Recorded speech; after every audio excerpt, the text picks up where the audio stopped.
Sandy Murphy was a 23-year-old beauty living the high life. Whatever she wanted, she had. Rick Tavish was a 32-year-old cowboy looking for a second chance. Rick Tavish was a charmer. He knew how to get what he wanted.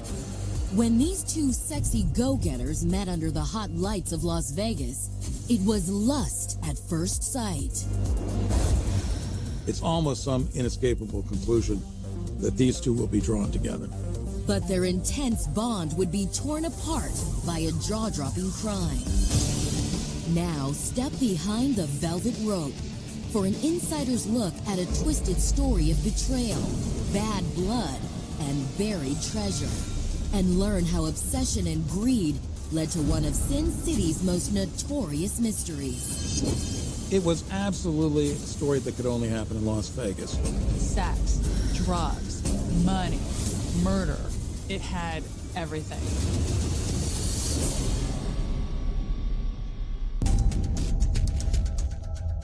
Las Vegas, Nevada, September 17th, 1998. Just before 4 p.m., police received a frantic 911 call.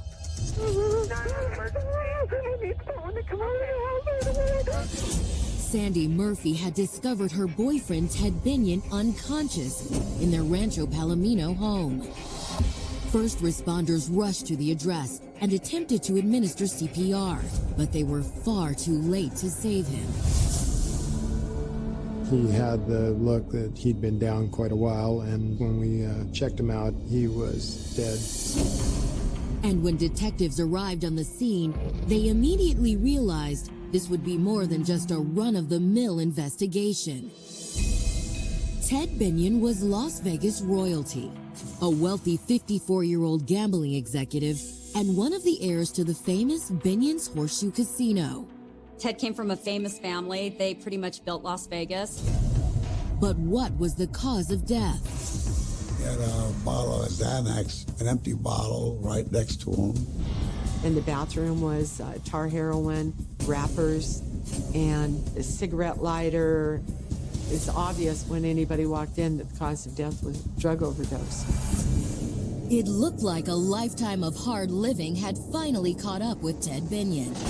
But when investigators tried to find out more from Sandy, she nearly passed out. Sandy was frantic, and she was highly emotional, crying.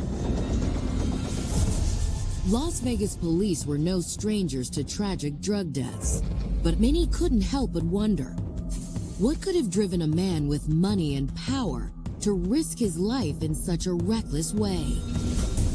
As detectives would soon discover, there was far more to Ted Binion's death than met the eye. Born in 1972, Sandy Murphy grew up in a world far different from the lavish lifestyle she enjoyed in Las Vegas. Raised in a working-class family in Southeast Los Angeles, Sandy's parents made sure to teach their only daughter the value of hard work. Sandy had a good work ethic. She helped out with the family business. Her father was a repo man. But while Sandy worked hard, she played even harder. A natural risk taker, she sought adventure on the beaches of Southern California. She loved the thrill she got from surfing, and the ambitious beauty reveled in her ability to turn more than a few heads. She was scrappy, and you could tell that no matter what life threw her way, she was going to figure out a way to come out on top. When she was 23, Sandy decided she'd earn some time off from the family business and booked a weekend getaway to Vegas with a girlfriend. It was kind of a girls' weekend. They went, they wanted to party, they wanted to gamble. Sin City appealed to Sandy's risk-taking side, and the life savings she'd built up working for her parents gave her money to burn. But Sandy had forgotten the one hard and fast rule of gaming in Las Vegas. The house always wins. She played some blackjack with a girlfriend and lost it all in one night, $12,000. In just a few hours at the tables, Sandy went from high roller to flat busted. She didn't even have enough for the flight home. But Sandy Murphy was anything but a quitter. Maybe she thought that instead of going home with my tail between my legs, I would go out and try to make that money back. To make the money back, Sandy came up with a creative solution. Her girlfriend was a clothing designer, and she brought along a suitcase full of custom-made lingerie. So Sandy threw herself into a new Las Vegas-based business venture. She decided to sell lingerie at a strip club called She Does. At that age, you just have confidence to do whatever. The lingerie thing was a great idea, and she kind of used herself to sell it a little bit. During one sales appearance at a gentleman's club, she caught the eye of 52-year-old Ted Binion. But Ted wasn't just any heavy betting club regular. He was the heir to a Las Vegas casino empire. Ted Binion is the son of Benny Binion, who is one of the founding fathers of Las Vegas. Like his late father, Ted had a rowdy reputation and a wild streak a mile long. He liked the gambling, he liked taking chances, he liked money, he liked the women. He went to gentlemen's clubs, topless bars, and that sort of thing. Ted took an immediate liking to Sandy. And to impress her, he tried to slip her a $1,000 tip. But Sandy surprised him by turning the money down. She threw it right back in his face. And that was what initially attracted Ted. That's how it started with Sandy and Teddy. They just hit it off, right off the bat. Sandy and Ted began dating. They immediately became the hottest couple on the Strip. And Sandy quickly discovered that life in Las Vegas was far more glamorous with Ted at her side. Within days, she had moved into the Palomino home. Ted provided Sandy a life that she always dreamed of. She had a beautiful car. She had an expense account. She went to expensive restaurants. She could buy whatever she wanted. For a girl who had lost everything in one night at the casino, living with Ted was like winning the megabucks jackpot. But all that would change when she met a handsome cowboy named Rick Tabish. Born in 1965 in Missoula, Montana, Rick Tabish led a privileged childhood. The son of a wealthy oil distributor, Rick was meant to go into the family business with his father. But instead, Rick mostly got into trouble. He had a couple scrapes with the law, and I believe some theft charges. Rick's family name almost guaranteed him a slap on the wrist from police. But in 1987, Rick got into trouble so deep that even his parents couldn't bail him out. He started smuggling narcotics from Arizona to Missoula and was sentenced to prison. Rick managed to plea bargain his 10-year sentence down to 3 years of probation, but it was enough to set him straight. Once he got out, Rick cultivated an entrepreneurial spirit that rivaled his wild streak. He had his own company where he built things. He was in the construction trades. Rick was a very hardworking fella. Within a few years, he felt his business had outgrown the small town of Missoula. So when his probation ended in 1997, Rick traded the big sky of Montana for the bright lights of Las Vegas. Las Vegas is the home of second chances for all. I think he fancied Las Vegas as the place he could come, get a fresh start, and make a name for himself and make some money. Once he was settled in Vegas, Rick started a new contracting company that would cater to the city's elite. In order to drum up business, Rick began to haunt the clubs, bars, and restaurants where local A-listers hung out. It was in one of these exclusive hotspots that Rick recognized Ted Binion and introduced himself. Rick's gregarious personality soon won him both Ted's business and Ted's friendship. They had a lot in common with one another. They were both kind of cowboy-type figures. Ted Binion was a good old boy, and Rick Tabish was a charmer. They both played off each other. Rick told Ted what he wanted to hear, and Ted loved it. And as Rick earned Ted's trust, he became friends with Sandy as well. Rick started to come around the house more. They went out together. And from the moment they first met, both Sandy and Rick shared the spark of an intense physical attraction. But at first, it wasn't hard for them to ignore their temptations. Rick was busy working with Ted, while Sandy seemed satisfied with the life of luxury her millionaire boyfriend provided. But as Rick Tabish spent more time with the Binions, he also discovered that Ted had a dark secret. He was a hardcore heroin addict. We had some drug problems, some serious drug problems, and those had actually almost cost him his gaming license. And Rick recognized that Ted wasn't just harming himself. His relationship with Sandy was suffering as well. And although they'd only known each other for a few weeks, Sandy confided in her new friend Rick Tabish that she was overwhelmed by Ted's addiction. She was in love with Ted, and all Ted wanted was his heroin. She felt lost and alone and at times rejected, and she was trying to figure out, how do I help this man I care about? And if I can't help him, how am I going to help myself? Sandy and Rick both wished that there was a way to get Ted the help that they each knew he desperately needed. They both wanted to get Ted off of the drugs and help him get his life back together. So they kind of shared those emotions on what can we do to help him. And as his addiction worsened, Sandy felt pushed aside by her once adoring boyfriend. Meanwhile, Sandy kept turning to Rick Tabish for a shoulder to cry on. And in their shared moment of grief, the two friends felt their mutual attraction grow stronger, until it became an intense and unbearable yearning they no longer could ignore. It's almost some inescapable conclusion that these two will be drawn together. The relationship between Sandy and Rick turned romantic. Rick and Sandy felt guilty for betraying Ted, but their hunger for one another trumped any feelings of regret. Soon they were seeing each other as much as possible, while doing everything they could to keep Ted in the dark about their white-hot affair. But the same tragic addiction that made a secret couple of Rick and Sandy would also threaten to tear them apart. And a scandalous series of events would lead some to wonder if something besides drug abuse posed the greater threat to the eccentric millionaire. Coming up, police uncover a stunning secret that leads some to wonder if Ted Binion's overdose was a suicide.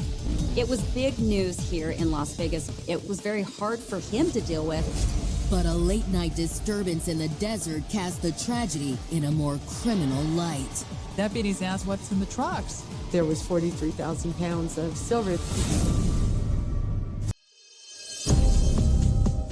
At first, 23-year-old businesswoman and lingerie model Sandy Murphy loved being the trophy girlfriend of Las Vegas VIP Ted Binion. All of a sudden, everyone knew Sandy. It was just like royalty, like A-lister actors walking in. But when Ted's drug use got out of control, Sandy turned to their new friend, contractor Rick Tabish, for emotional support. And it wasn't long before the two gave in to passion. She turned to Rick as the shoulder to cry on, and it rapidly changed to romantic. He was a lot younger than Ted. They were both good-looking people, so it makes perfect sense. But the lovers' secret obsession was overshadowed by tragedy when Sandy found Ted dead inside their luxury home. She was hysterical. She didn't know what to do. All the signs at the scene pointed to Ted Binion dying of an accidental drug overdose. But with such a high-profile victim, Las Vegas knew the case would come under intense scrutiny, and they needed to be sure the cause of death wasn't something more sinister. Looking for answers, they turned to Sandy, who at first seemed too distraught to speak. But following treatment from paramedics, detectives tried to question her again and stressed the importance of her cooperation. Luckily, the young woman appeared to regain her composure and talked investigators through her live-in boyfriend's final hours. A visit from Ted's dealer was, she said, the beginning of the end. The night before, the drug dealer came to the house and Ted bought 12 balloons of black tar heroin. which is an obscene amount for anyone. When he came to the door, Sandy tried to prevent him from coming in. She didn't want the drug dealer there. She hated the drug dealer. Police were astonished at Ted Binion's appetite for one of the riskiest highs around. Black tar heroin is about as bad a drug as you can abuse. People that are using that drug have to be very wary of getting a batch that could send them not only to an emergency room, but to the morgue. According to Sandy, Ted stayed up all night smoking the heroin he'd bought. Once he'd had his fill, he turned to prescription drugs to smooth out his come down. After he was done, he would consume Xanax so that he could go to sleep and try to come off of the heroin high. When Sandy left for lunch the next day, Ted was passed out on their couch like so many mornings before. But when she returned that afternoon, it was clear that something was wrong. She comes home and she sees Ted Binion in the middle of the floor of the den on a mat, on his back, face up, and he's unresponsive. He wasn't breathing. Foam was coming out of his mouth. Ted Binion was dead. Sandy told police that she was heartbroken. She said she'd been holding out hope that Ted would admit how bad his problem was and seek help for his addiction. He would do as much as he possibly could until he passed out or someone stopped him. When police interviewed Ted's friends, they discovered that his heroin habit was a poorly kept local secret. It was very well known in the community that he was a hardcore heroin addict. And it wasn't recreational and it wasn't fun. It was an addiction and he couldn't kick it, and maybe he didn't want to. Ted Binion dying of an overdose probably made a lot of sense to a lot of people who knew him very well. In fact, Ted's drug abuse had recently led the Nevada Gaming Commission to revoke his gaming license. It was big news here in Las Vegas when Ted Binion lost his gaming license. The hotel had his name on it. The casino had his name on it. So it was very hard for him to deal with. Banned from the business he'd spent nearly 3 decades involved in, Ted's drug abuse got worse. He cherished being recognized as the person involved in Binion's casino. And when he lost that, his addiction worsened. Investigators couldn't help but wonder, was it possible Ted Binion intentionally OD'd on heroin? Was his death a suicide? Ted's family and close friends didn't think so. Those who knew him best admitted Ted's drug habit was bad, but he wasn't suicidal. And no matter how depressed Ted may have been about the casino business, he would have known that mixing heroin, Xanax, and Valium was a recipe for disaster.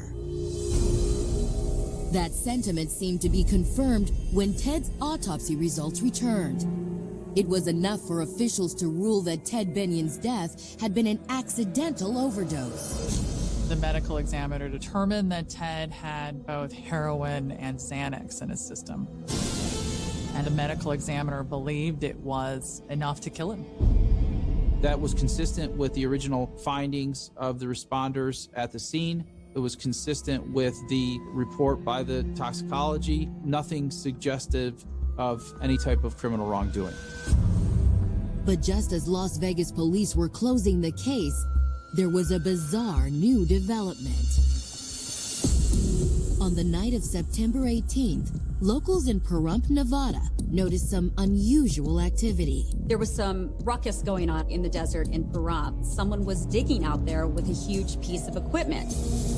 Late Friday night was a strange time to begin construction, and irate neighbors soon flooded the sheriff's office with complaints. When deputies confronted the crew, the man in charge was reluctant to say what they were up to, but he did give police his name: Rick Tabish. Police saw Rick Tabish and others with trucks and all sorts of major equipment, and the local sheriff just has a gut reaction that something's wrong. The sheriff's officers came over to find out, what are you guys doing? Oh, nothing to see here. And the deputies asked, well, what's in the trucks? When suspicious deputies searched the crew's trucks, they couldn't believe their eyes. Rick Tabish had dug a fortune in silver bars and rare coins out of the ground. There was 43,000 pounds of silver.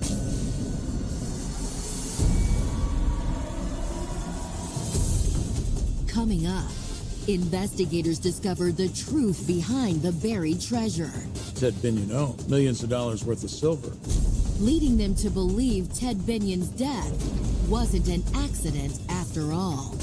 It made perfect sense that maybe they would want Ted out of the picture.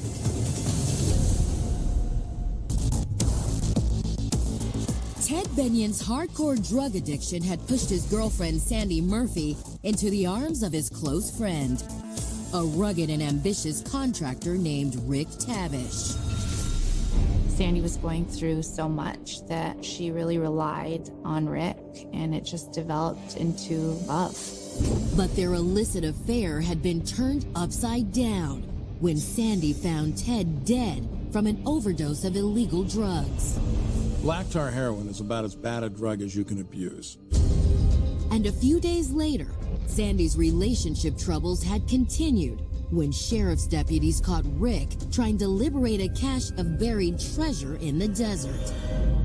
It was probably $7 million or $8 million worth of silver bars. There were a few red flags, including the fact that it was in the middle of the night, and also Rick Tabish not being forthcoming with exactly what he was doing, why he was there. Sheriffs were puzzled by the bizarre discovery. Why was a stash of silver buried underneath a vacant lot an hour south of Vegas? And how did Rick know about it? Did it belong to him? Or was he stealing it from someone else? Rick quickly explained that the silver had belonged to his good friend, the recently deceased Ted Binion. Rick claimed that when Ted forfeited his gaming license, he lost the right to store a fortune in silver bars and rare coins in the casino's vault. That he had to remove his belongings and assets from the Horseshoe Club. So he had to move all that bullion and coin. What do you do with thousands of pounds of silver? You can't put it in a bank. You don't put it at home. And as his most trusted friend, Ted had hired Rick to build the underground vault and discreetly transport the silver there for safekeeping. Ted developed such great trust in Rick to haul this silver to Pahrump. Few outside of Ted and Rick knew of the vault's existence. And according to Rick, Ted left strict instructions about what to do with it in case of his death. Rick explained that Ted Binion had made him promise that should something ever happen to him, he was to immediately come and empty the vault to protect the silver. Neither police nor Binion's family were buying Rick's story. The fact that he'd come under cover of darkness to dig up a dead man's fortune was reason enough to suspect he wasn't telling the truth. Nothing about this story made sense. If Ted needed somebody to take care of his business, the family believed he would have asked somebody in the family, not this cowboy from Montana that none of them really knew. Rick and his crew were charged with theft. But before detectives could question Rick further, he made bail. And police got another surprise when they saw who showed up to pay the money for his release. 3 days later, Rick is bailed out of jail by Sandy Murphy. Ted's family was immediately suspicious of her motives. They told investigators that they'd never trusted Sandy or her relationship with Ted. They thought she was a gold digger. They thought she wasn't good for Ted. They didn't want anything to do with her. And when Ted's will was read, the Binions were enraged to discover that Ted had left everything to his girlfriend. The house was worth about $1 million, and the contents of the house, including fine art, was worth about $300,000. They immediately began challenging whether or not Sandy was entitled to any of that inheritance. To the Binions, who believed Sandy was only with Ted for his money in the first place, it seemed like plenty of reason for her to commit murder.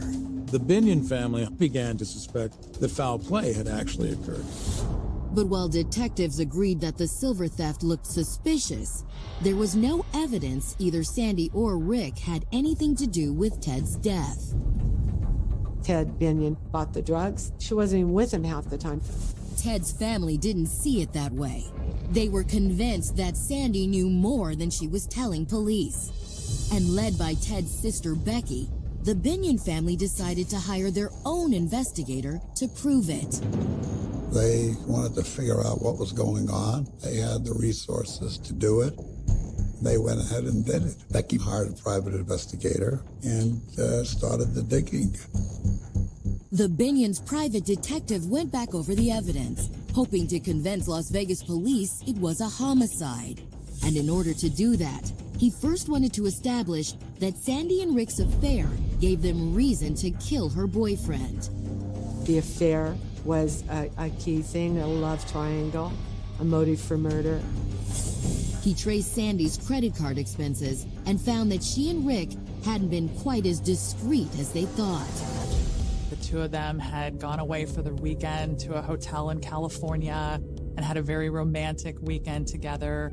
But the hotel guest book showed Sandy hadn't signed in under her own name. Instead, she signed in as Rick's wife. She signed the check at the hotel as S.M. Tavish. Their relationship was clearly more than just an illicit affair. And Sandy stood to gain a lot more than just her freedom by getting Ted out of the way.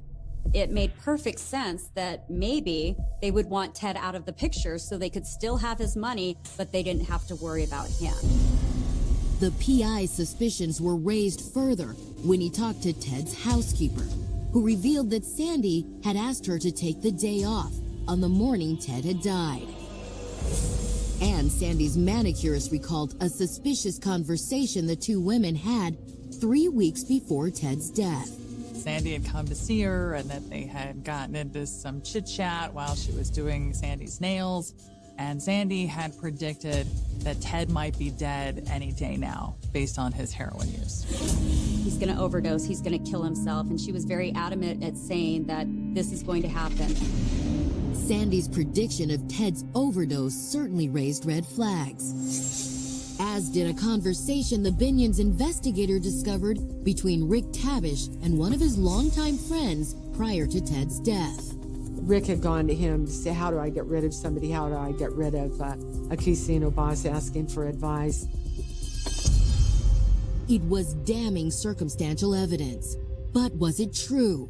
Had Sandy and Rick actually conspired to kill Ted Binion? So far, neither police nor the Binion family PI had been able to uncover any direct evidence of foul play. But that was about to change. Coming up, stunning new evidence suggests Ted Binion knew someone was trying to kill him. Ted had told him the day before he died, if I'm dead tomorrow, you'll know what happened to me. And a breathtaking revelation turns the entire case on its head. When it was announced, it sent shockwaves through the city. Sandy Murphy and Rick Tavish's once secret romance was under suspicion, following the sudden drug overdose of Las Vegas millionaire Ted Binion.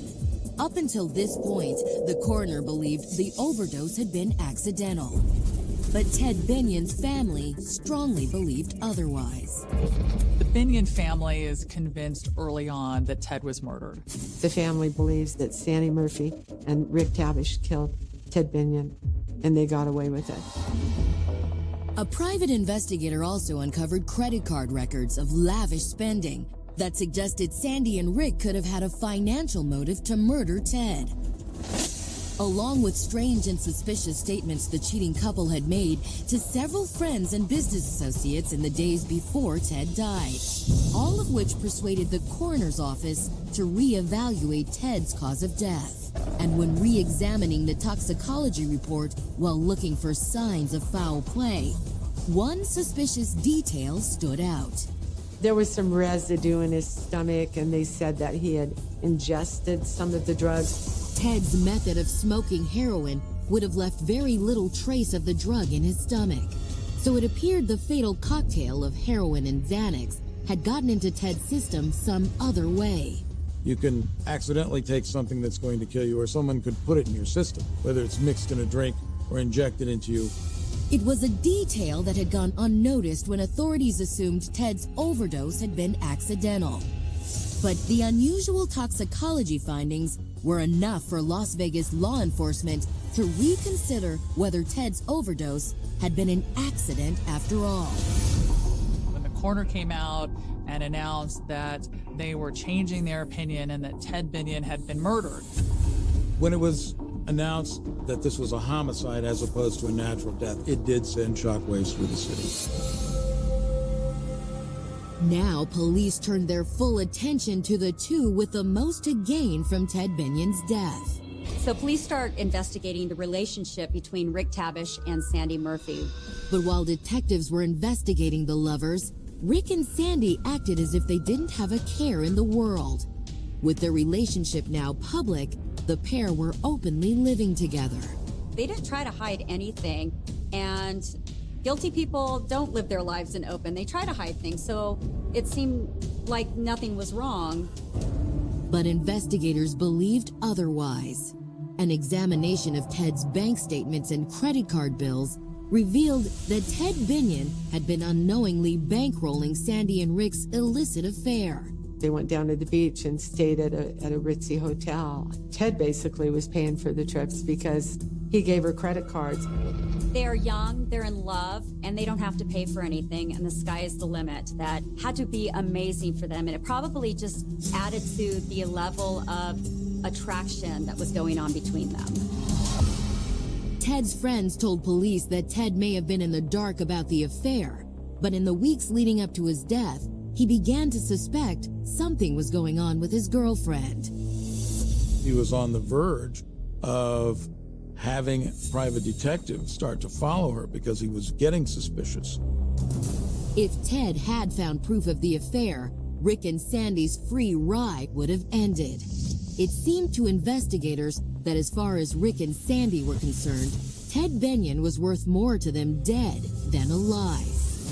The theory was that Sandy would inherit the house and all of its contents. Rick thought he was going to get away with $7 million worth of silver, and so the two of them would be set. A peek into Rick's personal finances revealed that his supposedly successful construction business wasn't as lucrative as he pretended it was. It turned out Rick owed the IRS more than $100,000. Detectives also learned that a sizable outstanding business loan Rick owed had come due just 2 days before Ted's death.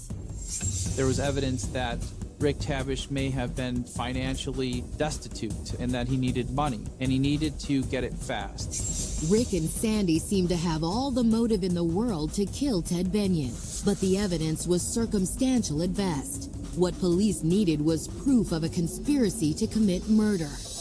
Hoping to uncover more solid evidence, police obtained warrants for Sandy and Rick's phone records. And when detectives focused on Sandy's phone calls on the day of Ted's death, they hit the jackpot. According to Sandy's phone records, police weren't the first ones to learn of Ted Binion's death. Rick Tabish was. She called Rick Tabish shortly before she called police to report the death. If Sandy had really been distraught when she discovered Ted's body, then why had her first call been to her lover? Certainly the fact that she called Rick Tabish is the sort of thing you want to take a close look at. And when detectives learned Rick had done time on narcotics charges back in Montana, they couldn't help but wonder, given his drug connections, was it possible Rick had helped stage Ted's death to look like an overdose? Their theories seemed to be confirmed when Ted Binion's estate attorney informed police of a conversation he'd had with his client less than 24 hours before Sandy reported finding him dead. The day prior to Ted Binion's death, he received a telephone call from Ted saying, "Take Sandy out of my will." It seemed Ted Binion had somehow learned of Sandy and Rick's affair, and that he'd planned to cut Sandy off financially. He'd also apparently grown suspicious that the couple meant him harm, based on a chilling statement he told his attorney before he hung up. Ted said, take Sandy out of the will if she doesn't kill me tonight. If I'm dead, you'll know what happened. To police, it looked like Sandy and Rick had gotten rid of Ted before he could sign the changes to the will. leaving Sandy as the primary beneficiary. The picture that starts to emerge is that Sandy was on the way out. Her financial situation would change radically. Investigators now believed they finally had enough to arrest the lovers. On the afternoon of June 24th, 10 months after Ted Benion's overdose, Sandy and Rick were shopping at a local grocery store when they were confronted in the parking lot by Las Vegas police. They came out and they were surrounded by what appeared to be a SWAT team. The DA's charges against Rick and Sandy included the murder of Ted Benion and the plot to steal from his home and the silver vault outside of town. But charging Rick and Sandy was one thing, convicting would be another. Prosecutors carefully prepared their case, and almost a year and a half later, the trial of Sandy Murphy and Rick Tabish finally began. The Benion murder trial was one of the most captivating stories this town has ever seen. Prosecutors told the jury that the case came down to one thing: greed. They claimed Rick had been motivated by a mountain of debt, and Sandy was obsessed with holding on to her life of luxury. When Ted became aware of Rick and Sandy's affair, he began making moves to remove Sandy from his will. So the couple conspired to kill Ted before the changes could be made, ensuring that Sandy inherited Ted's millions. They really played that up and made her out to be the vixen and the person who killed her live-in boyfriend for money and for love. Based on the medical examiner's findings, prosecutors claimed that in the early morning hours of September 17, 1998, Rick Tabish and Sandy Murphy had forced the deadly concoction of Xanax and heroin down Ted Benion's throat. But that wasn't all. The Benions hired their own medical expert, who presented evidence to support a new theory of how Sandy and Rick had conspired to kill Ted. Dr. Bodden was a hired expert. He was hired to do an investigation of the autopsy. He found that the cause of death was not accidental overdose, but rather homicide. He found that there was evidence of suffocation. The signs of suffocation were slight. Like the suspicious toxicology findings, they'd gone unnoticed in the original coroner's report when foul play wasn't suspected. And when combined with the story of Ted's last-second attempt to remove Sandy from his will, it seemed to have the jury spellbound. But the defense countered that the case was entirely circumstantial. There was no physical evidence connecting Sandy or Rick to Ted's overdose or suffocation. They even cast Sandy as Ted's savior, not his murderer. The defense basically said that she was a caring person who stuck by Ted even during the bad times, and that she was trying to get him help. Finally, the case went to the jury. Both sides sweated out the possible verdict for more than a week. Then, on May 19th, 2000, the jury announced their decision. Both Sandy Murphy and Rick Tabish were found guilty of killing Ted Benion. They were sentenced to life in prison, and that's where everyone thought that they would end up and spend the rest of their lives. For the Benion family, it seemed that justice had been served. But as they were about to find out, the case of Sandy Murphy and Rick Tabish was far from over. Coming up, a shocking development gives the lovers new hope. Key witnesses were paid rewards for their testimony. Sandy Murphy and Rick Tabish were a pair of lovers who'd been convicted of murdering her boyfriend, Horseshoe Casino heir Ted Benion, after he tried to cut Sandy out of his will. The deadly duo had been sentenced to life in prison. But if Ted's family thought they'd seen the last of Sandy and Rick, they were sorely mistaken. The next thing that happens is Sandy appeals, and she hires famed attorney Alan Dershowitz to handle the appeal. Sandy and Rick's new defense team discovered that Ted's family tried to use their wealth and influence to to ensure a conviction against the lovers. So it came out during the appeal that some of these key witnesses that really may have swayed the jury were paid rewards for their testimony. Binions posted up a $100,000 reward, and they divided it. Some got $20,000, some got $10,000, some got $5,000. In July of 2003, the Nevada Supreme Court ruled in favor of Sandy and Rick and ordered that their cases be retried. When the new trials began, the defense called new witnesses to debunk the state's version of Ted's death. There was no evidence of suffocation. Medical testimony after medical testimony came in to support that. And without the prosecution's key witnesses, both sides knew the results would hinge on the medical examiner's autopsy report. When you don't have the testimony of witnesses, all you really have is the medical evidence, and it's pretty much circumstantial.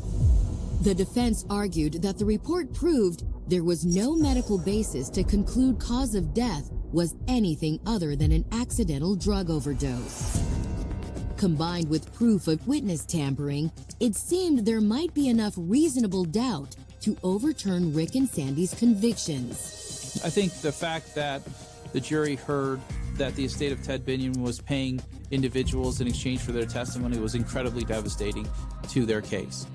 The new jury agreed, at least halfway. Sandy and Rick were acquitted of Ted Binion's murder, but they were again found guilty of conspiring to steal his fortune. You could have heard a pin drop when the verdicts were read. It was a shock. Everybody was shocked.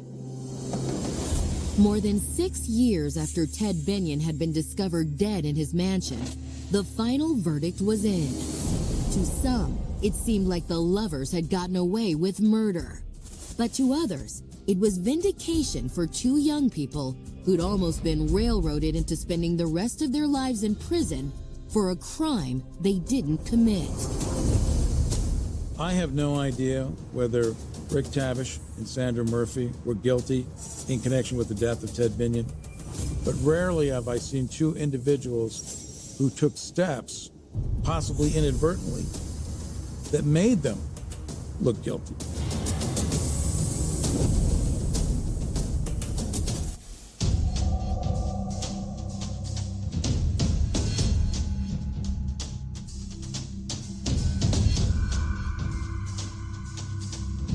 On the morning of June 20th, 2001, in Houston, Texas, 5 children died inside their own home.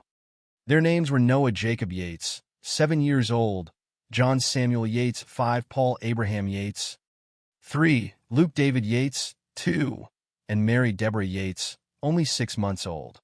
Their mother, Andrea Yates, was responsible for their deaths. There was no mystery about the identity of the person who had killed them. Andrea did not flee. She did not deny what had happened. She called the police herself. And yet, almost everything that followed would turn on a question far more complicated than the identity of the killer. The question was whether Andrea Yates understood what she was doing when she killed her children. Did she know that her actions were wrong? Or had severe mental illness and psychosis so profoundly altered her understanding of reality that, at the moment she acted, she could no longer recognize the difference between what was right and what was wrong? That question would divide experts, lawyers, jurors, and the public. It would produce 2 trials and 2 dramatically different verdicts. In 2002, Andrea Yates was convicted of capital murder and sentenced to life imprisonment. In 2005, that conviction was overturned after an appellate court determined that an important piece of expert testimony used against her had been erroneous and could have affected the jury's decision. Then, in 2006, a second jury reached the opposite conclusion. Andrea Yates was found not guilty by reason of insanity. The facts surrounding the deaths had not changed. 5 children were still dead. Their mother had still killed them. What changed was the legal judgment about the state of her mind when she committed the acts. To understand why the case became one of the most closely examined American criminal cases involving mental illness and responsibility, it is necessary to begin before the courtroom, before the police arrived, and before the morning when 5 young lives ended. Andrea Pia Yates was born in Houston in 1964. She had worked as a nurse before becoming a full-time mother. In 1993, she married Russell "Rusty" Yates. Together they had 5 children: Noah, John, Paul, Luke, and Mary. The family lived in the Clear Lake City area outside Houston. Andrea's daily life increasingly revolved around caring for the children and homeschooling them. From the outside, the basic structure of the family could be described simply: a mother, a father, 5 children, and a home. But beneath that structure, Andrea had been experiencing serious psychological problems for years. The events of June 20th were not the sudden appearance of a problem that had never existed before. Her mental health difficulties had developed over time, becoming particularly severe after the births of her children. She had experienced serious episodes of depression and psychotic symptoms. She had been hospitalized for psychiatric treatment. She had also made previous suicide attempts. In 1999, she experienced a severe psychiatric crisis that required hospitalization. By 2001, her condition had deteriorated again. People around her observed behavior that was increasingly abnormal. She became withdrawn. At times, she appeared to stare into space and respond slowly. During one period, she repeatedly scratched her scalp to the point of injuring herself. These details matter because they became part of the evidence used to understand Andrea's state of mind. They also established something crucial about the case. The murders did not occur in a vacuum. They came after a documented history of serious psychological deterioration. In May 2001, Andrea was admitted again to Devereux, a psychiatric facility. There, she was prescribed Haldol, an antipsychotic medication, and her condition appeared to improve to some extent. She subsequently attended medical appointments on June 4th and June 18th. At the June 18th appointment, Andrea denied having suicidal thoughts or psychotic symptoms. Her Haldol had been gradually reduced, and by the time of the killings she was no longer taking it. Only 2 days separated that June 18th appointment from the morning of June 20th. That short interval would later become one of the many difficult points examined by investigators, psychiatrists, attorneys, and jurors. There was another important fact surrounding that period. A doctor had previously instructed that Andrea should not be left alone with her children. Rusty's mother, Dora Yates, was expected to come to the house approximately an hour after Rusty left for work to help Andrea. But on June 20th, there was a period when Andrea was alone with all 5 children. During that period, the lives of the Yates children came to an end. Andrea brought the children into the bathroom. According to the established account of the case, Luke, Paul, and John were killed first. Andrea then placed their bodies on a bed. Mary, the youngest child, was killed afterward. Noah, the oldest, was the final child. He apparently managed to get out of the bathtub for a time. Investigators later found wet footprints, and police testimony indicated that Noah had escaped from the bathtub before Andrea caught him. Eventually, all 5 children were dead. The horror of what had happened was followed by an action that would become one of the defining facts of the case. Andrea called the police. She did not run from the house. She did not attempt to deny responsibility. She cooperated when officers arrived. Around 9:48 that morning, she contacted 911 and said that she needed police assistance. She then called Rusty at work and told him to come home. He asked whether anyone was hurt. Andrea said that the children were hurt. He asked which child. Her answer was simple: all of them. When police arrived, Andrea opened the door. Officers found 4 of the children on the bed and Noah in the bathroom. Andrea did not deny what she had done.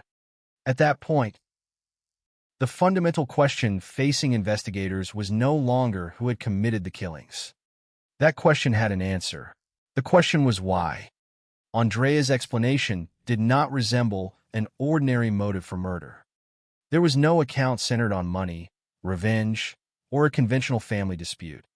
Instead, her explanation was connected to Satan, hell, sin, and salvation.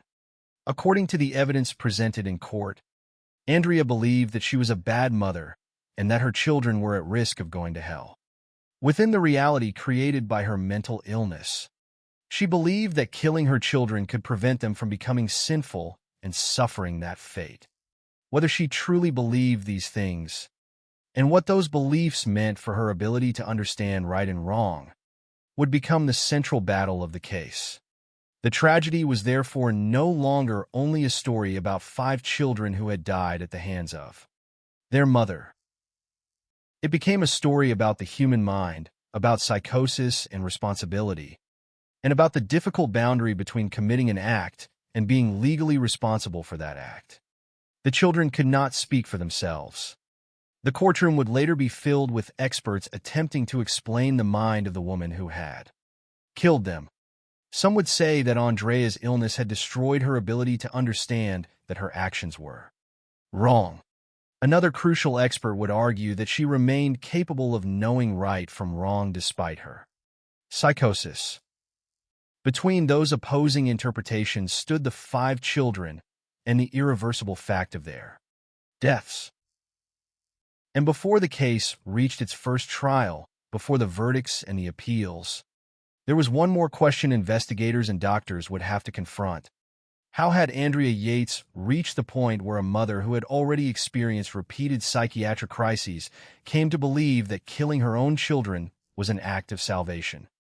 To answer that question, the story has to move backward into the years of psychological deterioration that preceded June 20th, 2001. Before June 20th, 2001 became a date associated with one of the most disturbing family tragedies in modern American criminal history. There was an ordinary family life inside the Yates household. There was a father who went to work, a mother whose days increasingly revolved around her children, and 5 young lives moving through very different stages of childhood. Noah Jacob Yates was 7 years old. John Samuel Yates was 5. Paul Abraham Yates was 3. Luke David Yates was 2. And Mary Deborah Yates was only 6 months old. Their ages alone reveal something important about the tragedy. These were not 5 children living independent lives outside the home. They were young children who depended heavily upon the adults around them for nearly everything. Mary was still an infant. Luke was only 2. Paul was 3. John was 5. Noah, the oldest, was 7.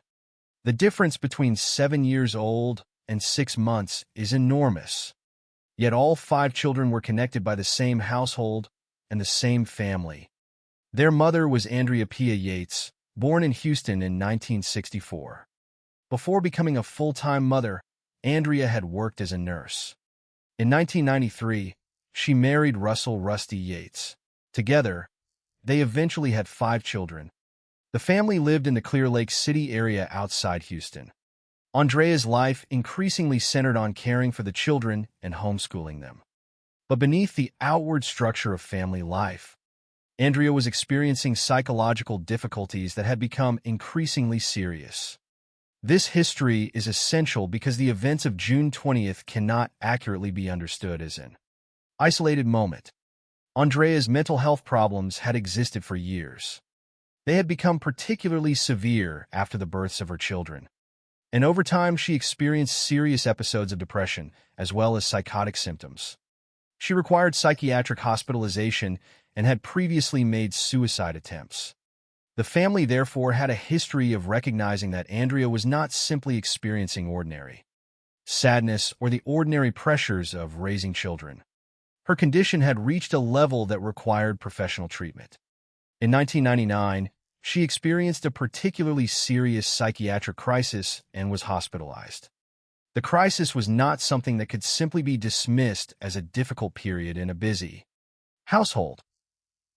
It was part of a pattern that would later become central to the legal debate over her responsibility for the killings. By 2001, Andrea's condition had deteriorated again. People around her observed behavior that suggested she was increasingly disconnected from ordinary interaction. She became quiet and withdrawn. At times, she would stare into space. Her responses could be slow. During one period, she repeatedly scratched her scalp, causing injury to herself. Each individual behavior, might have appeared strange or concerning on its own, but together they form part of the larger psychiatric history that doctors and lawyers would later examine. The important point is not to turn these behaviors into a prediction of what would happen next. Mental illness does not automatically lead to violence, and nothing in these facts permits the conclusion that a psychiatric diagnosis itself made the killings inevitable. What the history does establish is that Andrea had already experienced serious psychological crises. Before June 2001, her family was living with a problem that had become increasingly difficult to manage. In May 2001, Andrea was admitted to Devereux, a psychiatric facility, after her condition worsened. She was treated with Haldol, an antipsychotic medication. Her condition appeared to improve to some extent. That apparent improvement would later become important because it showed how quickly the situation surrounding Andrea could change. She was not simply untreated throughout this period. She was being seen by medical professionals, and there was an effort to manage her condition. She attended another appointment on June 4th. Then, on June 18th, only 2 days before the killings, she saw a doctor again. At that appointment, Andrea denied having suicidal thoughts or psychotic symptoms. Her Haldol had been gradually reduced, and by the time June 20th arrived, she was no longer taking it. In retrospect, the timing is difficult to ignore. On June 18th, the available information suggested enough improvement for the medication to be reduced. On June 20th, 5 children were dead. But hindsight creates its own danger. Knowing what happened afterward can make earlier events appear more obvious than they necessarily were at the time. The medical decisions and observations made before the killings would later be examined in court. But the tragedy cannot be reconstructed simply by assuming that everyone involved knew what was coming. There was, however, another important precaution already in place. A doctor had previously instructed that Andrea should not be left alone with her children. The instruction was significant because it reflected concerns about her condition and the safety of the household. Rusty's mother, Dora Yates, was expected to arrive at the home approximately an hour after Rusty left for work to assist Andrea. The arrangement meant that Andrea was not supposed to remain alone with the children for an extended period. Yet on the morning of June 20th, there was a period when she was alone with all 5. That period would become the final chapter in the children's lives. Their individual identities matter because the case can easily become reduced to a number. 5 children. But the facts give us their names and ages, and those details should remain at the center of the story. Noah was 7, the oldest. John was 5. Paul was 3. Luke was 2. Mary was 6 months old, the youngest. Their ages also help explain why the physical and emotional circumstances of the morning were so tragic. The 3 youngest children were toddlers or an infant. They depended almost completely upon the adults in the house. Noah, although the oldest, was still only 7. The information available does not provide a detailed portrait of their individual personalities, interests, favorite activities, or private conversations, and it would be wrong to invent such details simply to make the story more dramatic. Their humanity does not need fictional decoration. Their names, their ages, and the fact that they were children are enough to establish what was lost. Their father, Rusty, would later become one of the important figures in understanding what happened. He did not ultimately describe Andrea simply as an evil mother. He believed that severe mental illness had played a central role in the tragedy. His position would remain controversial to many observers, but it reflected one of the fundamental tensions surrounding the case: whether the person who committed the killings could be separated in some meaningful sense from the illness that had distorted her understanding of reality. The question became especially painful because Andrea had not suddenly appeared in the family's life as a stranger. She was the children's mother. She had cared for them, lived with them, and organized her daily life around them. At the same time, the evidence presented later in court showed that her mental state had been deteriorating. These two realities existed together. She could be a mother responsible for caring for 5 children and, at the same time, a person suffering from a severe psychiatric disorder. That contradiction would become one of the hardest elements for the public and the legal system to reconcile. By the beginning of June 2001, the family was therefore living at the intersection of ordinary domestic life and an escalating psychiatric crisis. Andrea had recently been hospitalized. She had been treated with an antipsychotic medication.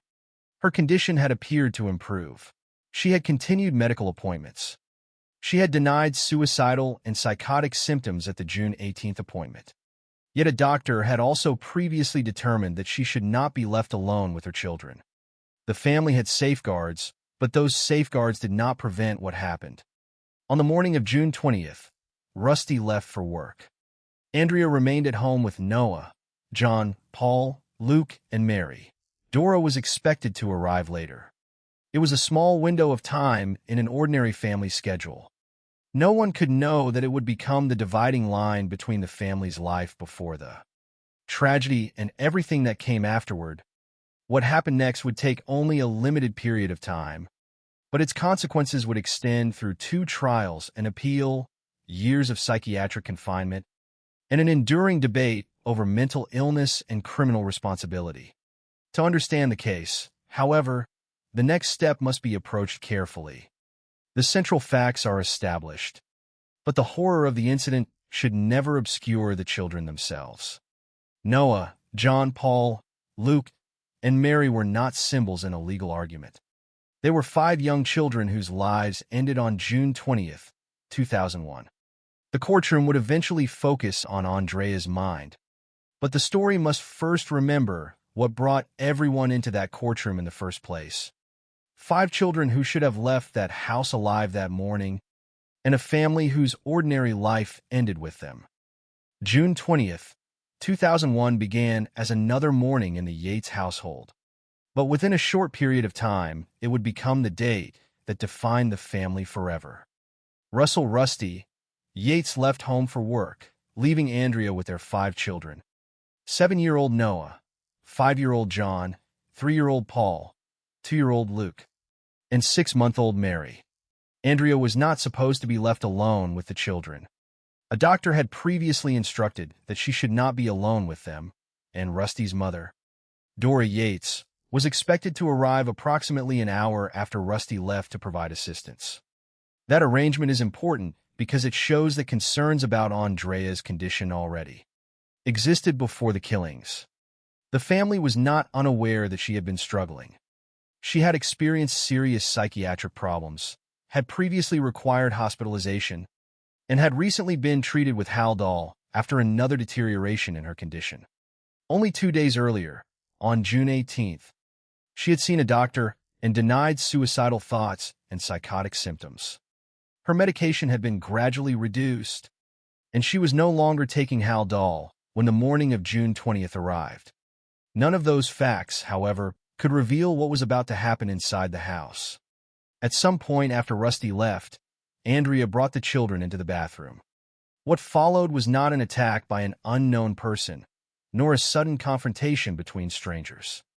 It was an act committed by their mother against her own children. According to the established account presented in court, Luke, Paul, and John were killed first. Afterward, Andrea placed their bodies on a bed. The youngest child, Mary, was killed next. Finally, Andrea turned to Noah, the oldest of the 5. Noah was 7 years old. Unlike the others, he apparently managed to get out of the bathtub for a time. Investigators later found wet footprints, and police testimony indicated that Noah had escaped from the bathtub before Andrea caught him. The detail is brief, but it is one of the most difficult elements of the case because it places the oldest child in a moment of attempted escape. Noah was still only 7. The facts do not provide a detailed account of what he thought or said during those moments, and it would be wrong to invent one. What is known is that he got out, and that Andrea caught him before he could escape the house. Eventually, all 5 children were dead. The sequence ended with 5 lives lost inside the family home. Their ages made the reality particularly stark. Mary was only 6 months old. Luke was 2. Paul was 3. John was 5. Noah was 7. The children were young enough that their lives remained overwhelmingly dependent upon the adults responsible for them. Their mother had been the person entrusted with their care, and that morning the relationship between caregiver and child became the central tragedy of the case. Yet what happened immediately afterward would make the case different from many other family homicide investigations. Andrea did not attempt to flee. She did not leave the house and disappear.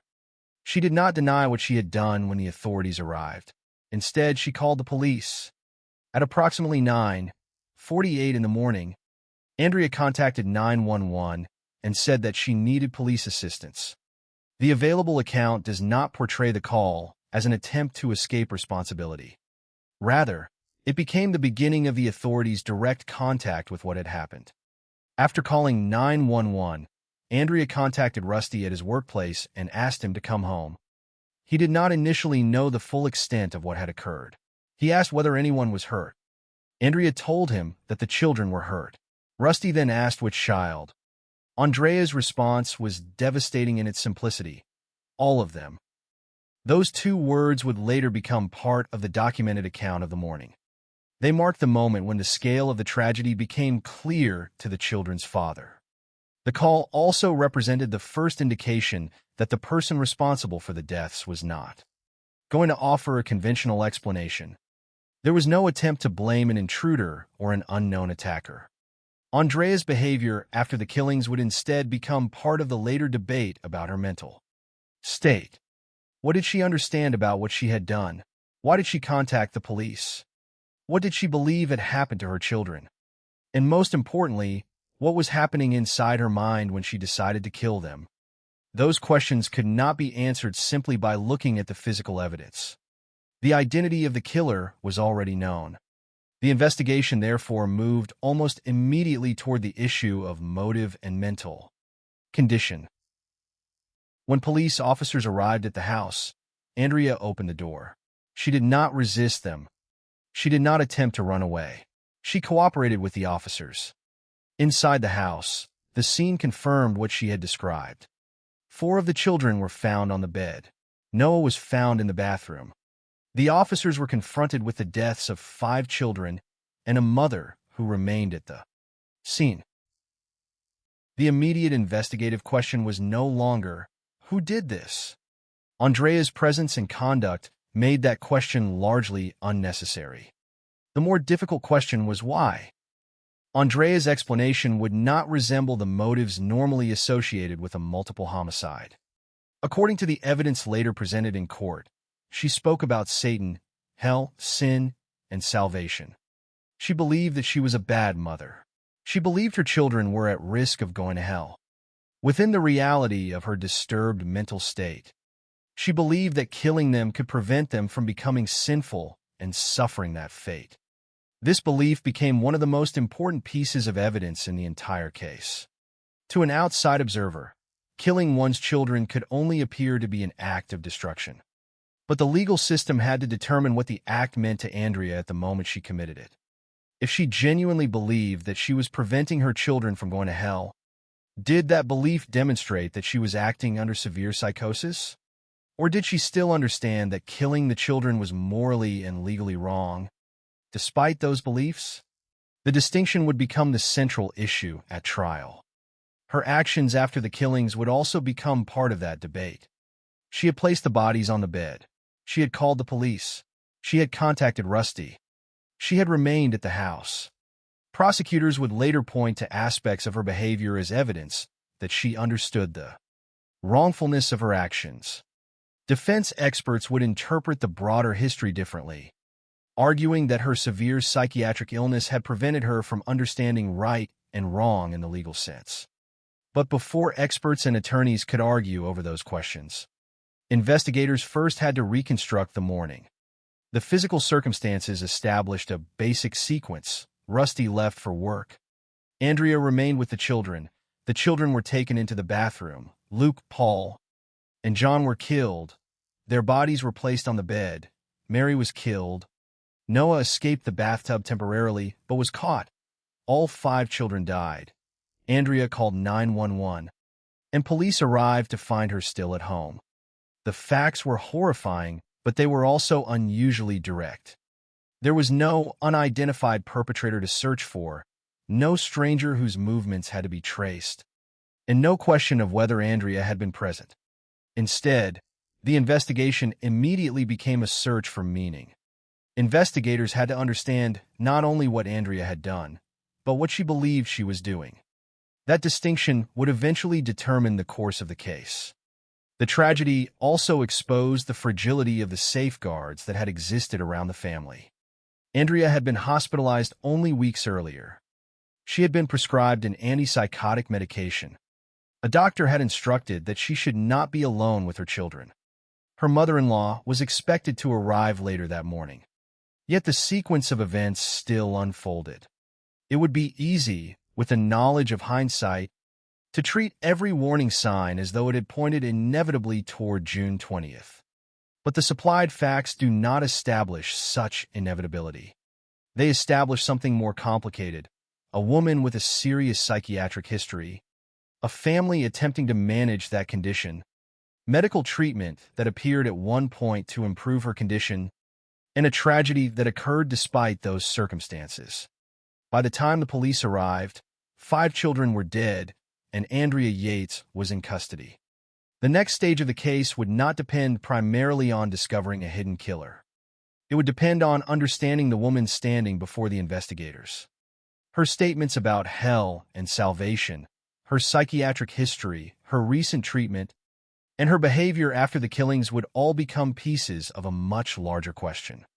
That question would follow Andrea from the police station into psychiatric examinations, from those examinations into the courtroom, and eventually through 2 very different trials. On June 20th, however, none of those future legal battles had happened yet. There was only the house, the 5 children who were gone, their mother, and the first attempt to understand why such an unimaginable act had taken place. Once police officers arrived at the Yates home on June 20th, 2001, the investigation entered an unusual phase. In many homicide cases, the first priority is to determine who committed the crime. Investigators search for an unknown suspect, establish where that person went, examine possible motives, and try to reconstruct the movements of everyone who might have been involved. The Yates case was different. The person responsible was already there.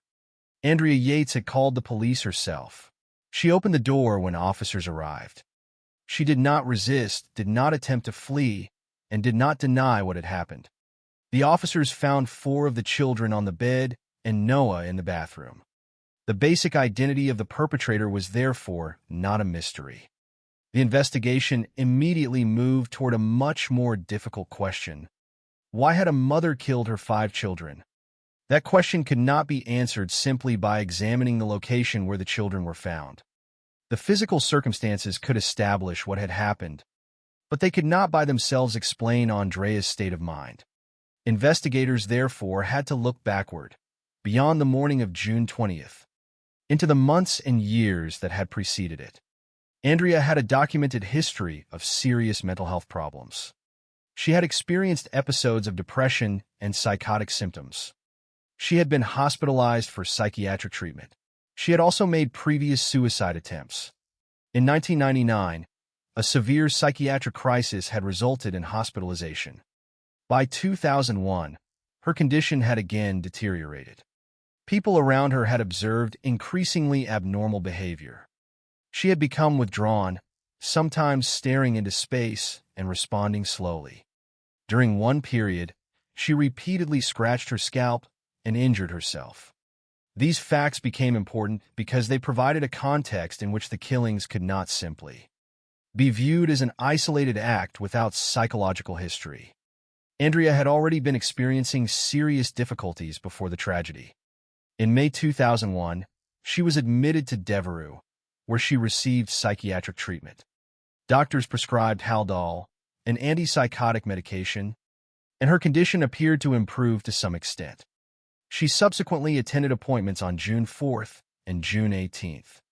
At the June 18th appointment, Andrea denied having suicidal thoughts or psychotic symptoms. Her Haldol had been gradually reduced, and by June 20th she was no longer taking it. The timing became significant. The last medical appointment had taken place only 2 days before the killings.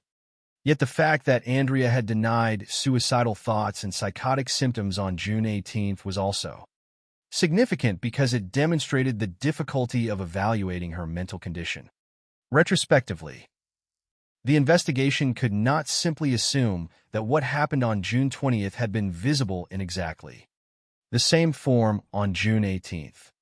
The authorities also had to consider another important fact. A doctor had previously instructed that Andrea should not be left alone with her children.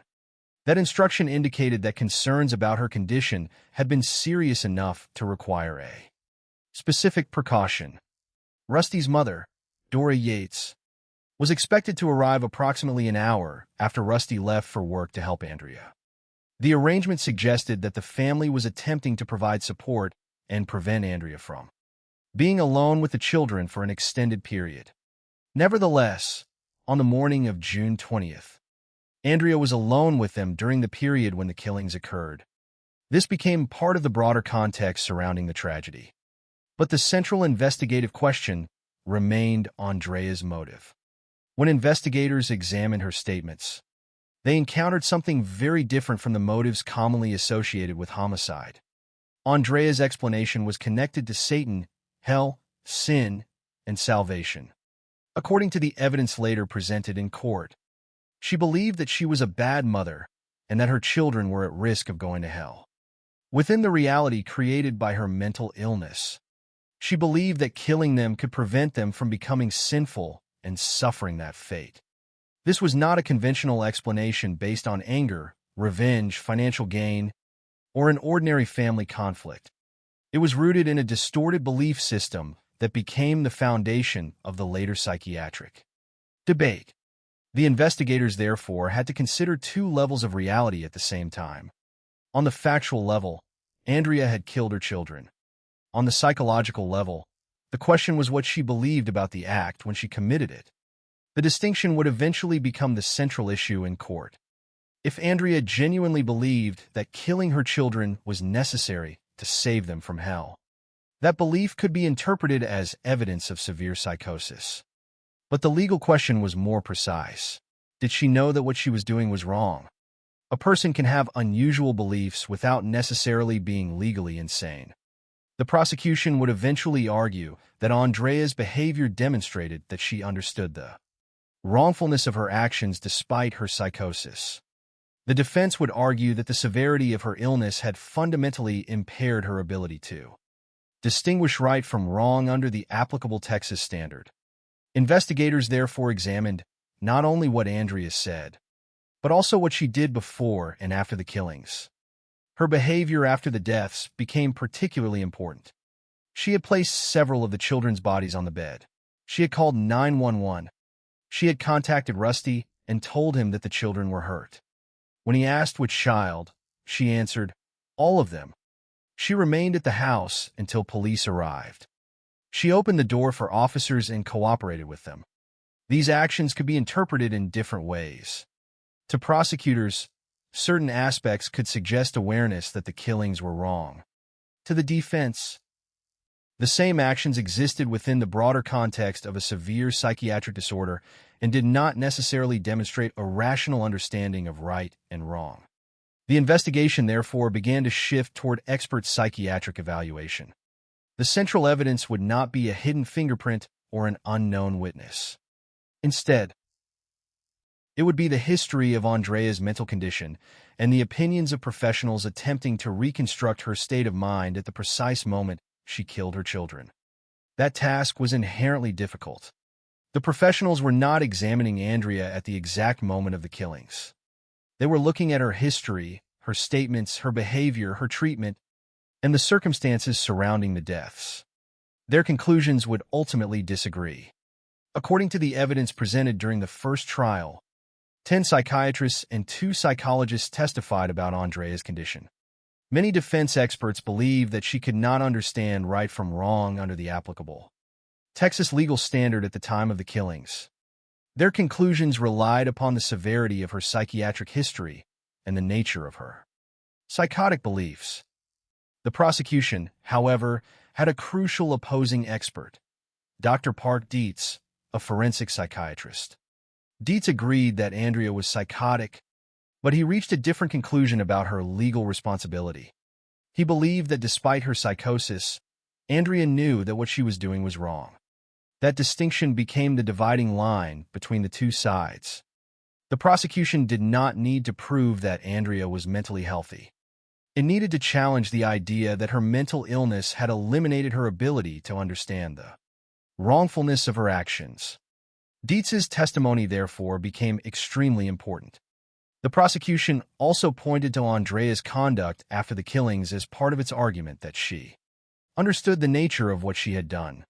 The defense, meanwhile, presented the opposite interpretation, that the same conduct could not erase the profound psychosis demonstrated by her beliefs and psychiatric history. The case was now moving away from the straightforward facts of the crime and toward a battle over interpretation. What had happened inside the bathroom was known. The difficult question was what had been happening inside Andrea's mind.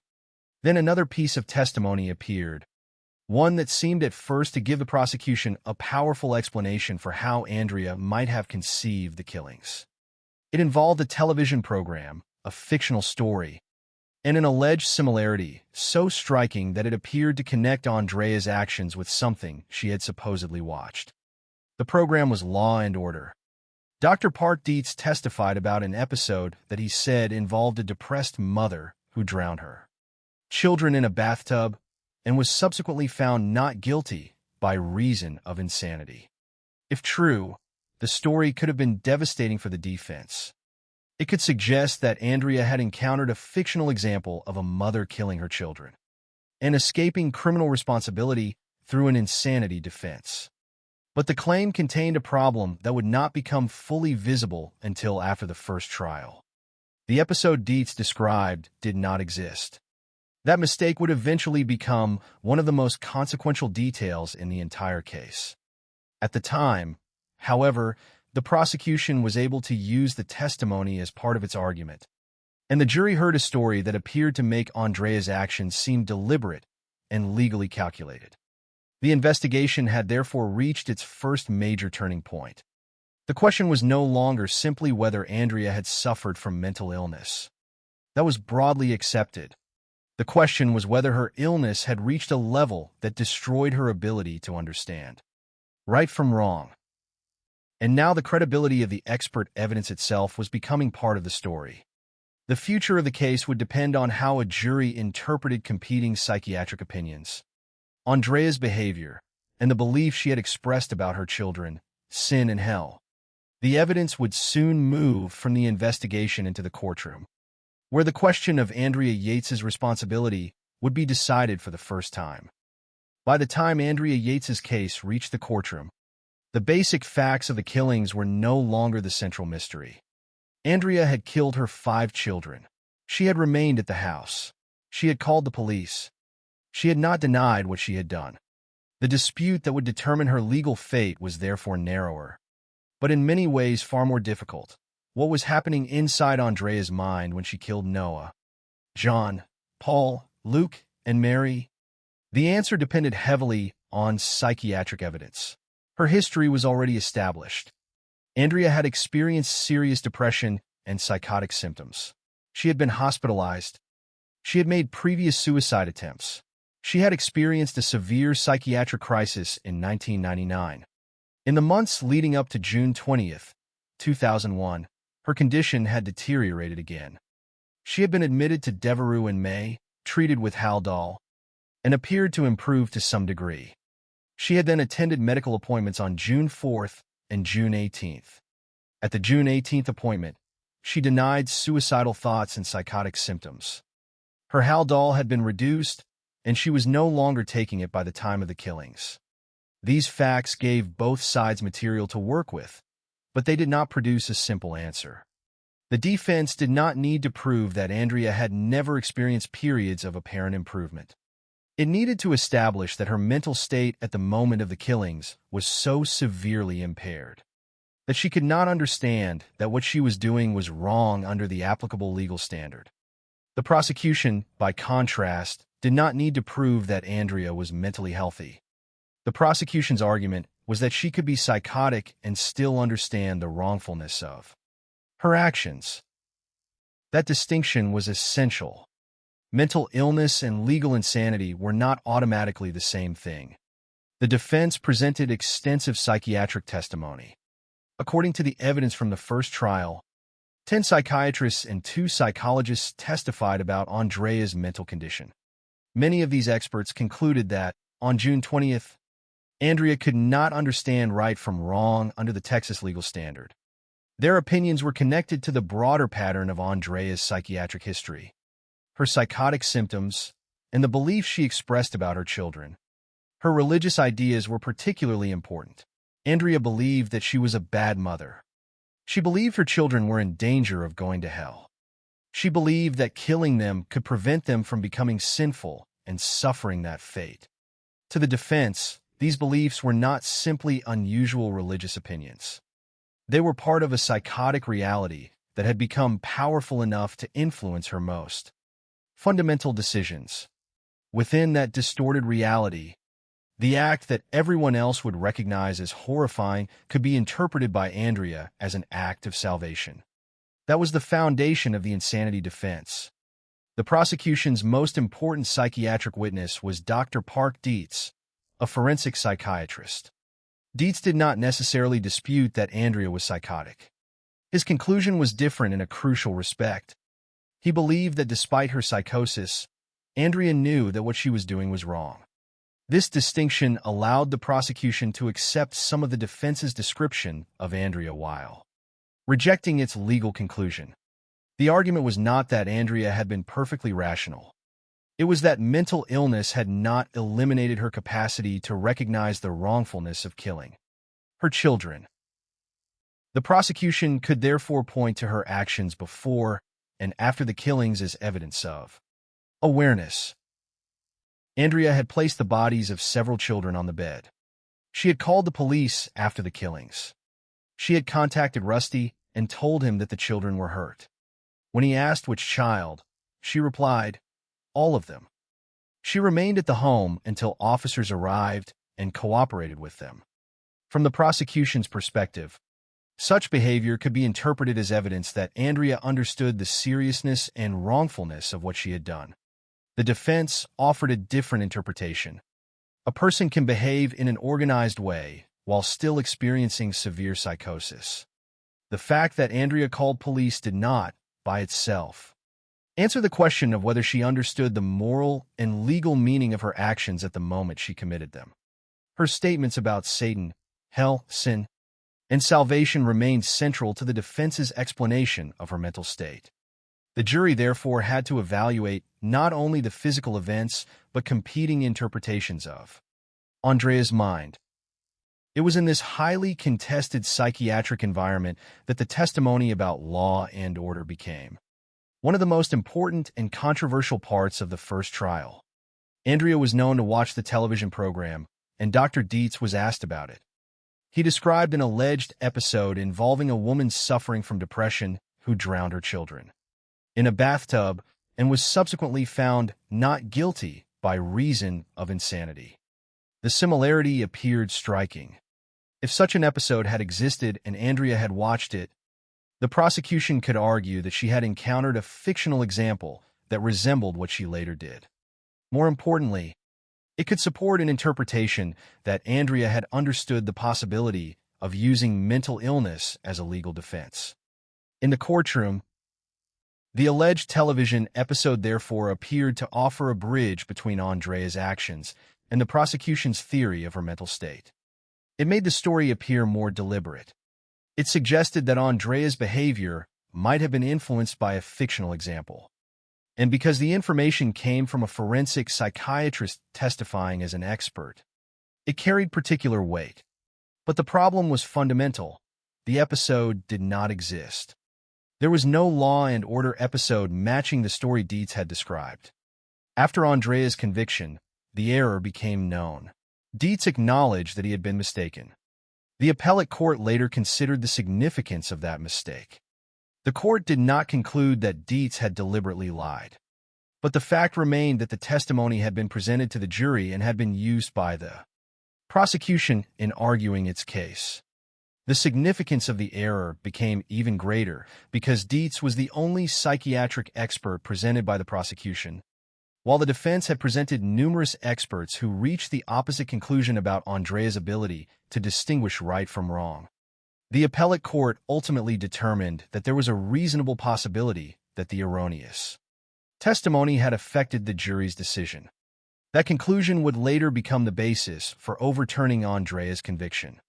But during the first trial, the jury did not yet have the benefit of knowing that the alleged episode was fictional. They were asked to evaluate the evidence as it was presented to them. The prosecution had an expert who said Andrea knew right from wrong. The defense had numerous experts who argued that severe psychosis had deprived her of that ability. Andrea's own beliefs were disturbing, but also central to the defense's explanation. Her psychiatric history was extensive, but the prosecution emphasized that mental illness did not automatically equal legal insanity. And the alleged television episode appeared to provide an additional piece of evidence supporting the prosecution's theory. The jury therefore faced an unusual task. They were not being asked simply to decide whether Andrea had committed the killings. They had to determine whether her mental state met the legal definition of insanity. That required them to look at evidence from different sources and decide which interpretation of Andrea's mind was most convincing. The case demonstrated how difficult that task could be. Psychiatric testimony is not like a fingerprint that simply places a person at a scene. Experts interpret behavior, medical history, statements, and symptoms. Different experts can examine the same person and reach different conclusions. In Andrea's case, that disagreement was profound. One side believed that her psychosis prevented her from understanding that the killings were wrong. The other believed that she remained capable of that understanding. Between those two positions stood the irreversible fact that 5 children had died. The legal system now had to decide whether Andrea should be held criminally responsible for their deaths. The first jury ultimately accepted the prosecution's position. On March 12, 2002, Andrea Yates was convicted of capital murder. The jury did not impose the death penalty, but she received a life sentence, with eligibility for parole consideration after 40 years. The verdict appeared to settle the question. Andrea had been found legally responsible for the killings, but the case was not over. The testimony about law and order would continue to matter after the courtroom closed. What had initially appeared to be a powerful piece of evidence would become an important source of doubt about the fairness of the first trial. The alleged television episode had never existed, and the fact that an expert had presented it to the jury would eventually force an appellate court to examine whether the mistake had influenced the verdict. In that sense, the psychiatric battle did not end with the first conviction. It continued beyond it, because the credibility of the evidence used to distinguish Andrea's mental illness from legal insanity had itself become part of the case. The first trial had answered the question one way: Andrea Yates was guilty. But the discovery of the erroneous expert testimony meant that the legal system would have to ask the question again. And when it did, the answer would be completely different.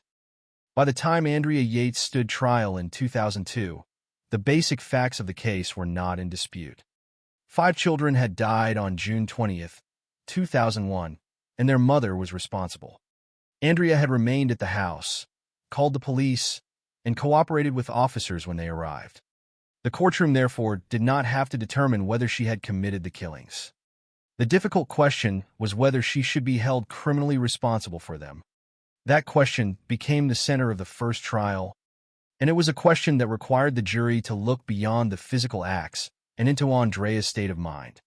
Andrea was charged with capital murder, and prosecutors initially sought the death penalty. The seriousness of the charge reflected the number and circumstances of the deaths. But the trial itself revolved around a much narrower legal issue: whether Andrea understood that what she was doing was wrong. The defense did not deny that she had killed Noah, John, Paul, Luke, and Mary. Instead, her attorneys argued that severe mental illness had fundamentally impaired her ability to understand right from wrong at the time of the killings. The prosecution took a different position. Prosecutors argued that Andrea's mental illness was real, but that it did not eliminate her ability to understand the wrongfulness of her actions. The distinction was crucial. The case was not simply about whether Andrea was mentally ill. The evidence established a long history of serious psychiatric problems, including depression, psychotic symptoms, hospitalization, and previous suicide attempts. The legal issue was whether those problems had reached a level that satisfied the Texas standard for insanity. The defense presented a large body of psychiatric testimony. According to the evidence later described in the appellate proceedings, 10 psychiatrists and 2 psychologists testified about Andrea's mental state during the first trial. Many of the defense experts believed that she could not understand right from wrong at the time she killed her children. Their opinions were based on the history of Andrea's psychiatric deterioration, her psychotic symptoms, and the beliefs that she had expressed about her children. Those beliefs were particularly important. Andrea believed that she was a bad mother and that her children were at risk of going to hell. She believed that killing them could prevent them from becoming sinful and suffering that fate. To the defense, this was evidence of a severely distorted reality. The argument was that Andrea had not simply chosen to disregard a moral rule. Instead, her psychosis had altered the way she understood the world so profoundly that she believed an act that was objectively horrific was necessary to save her children. The prosecution challenged that interpretation.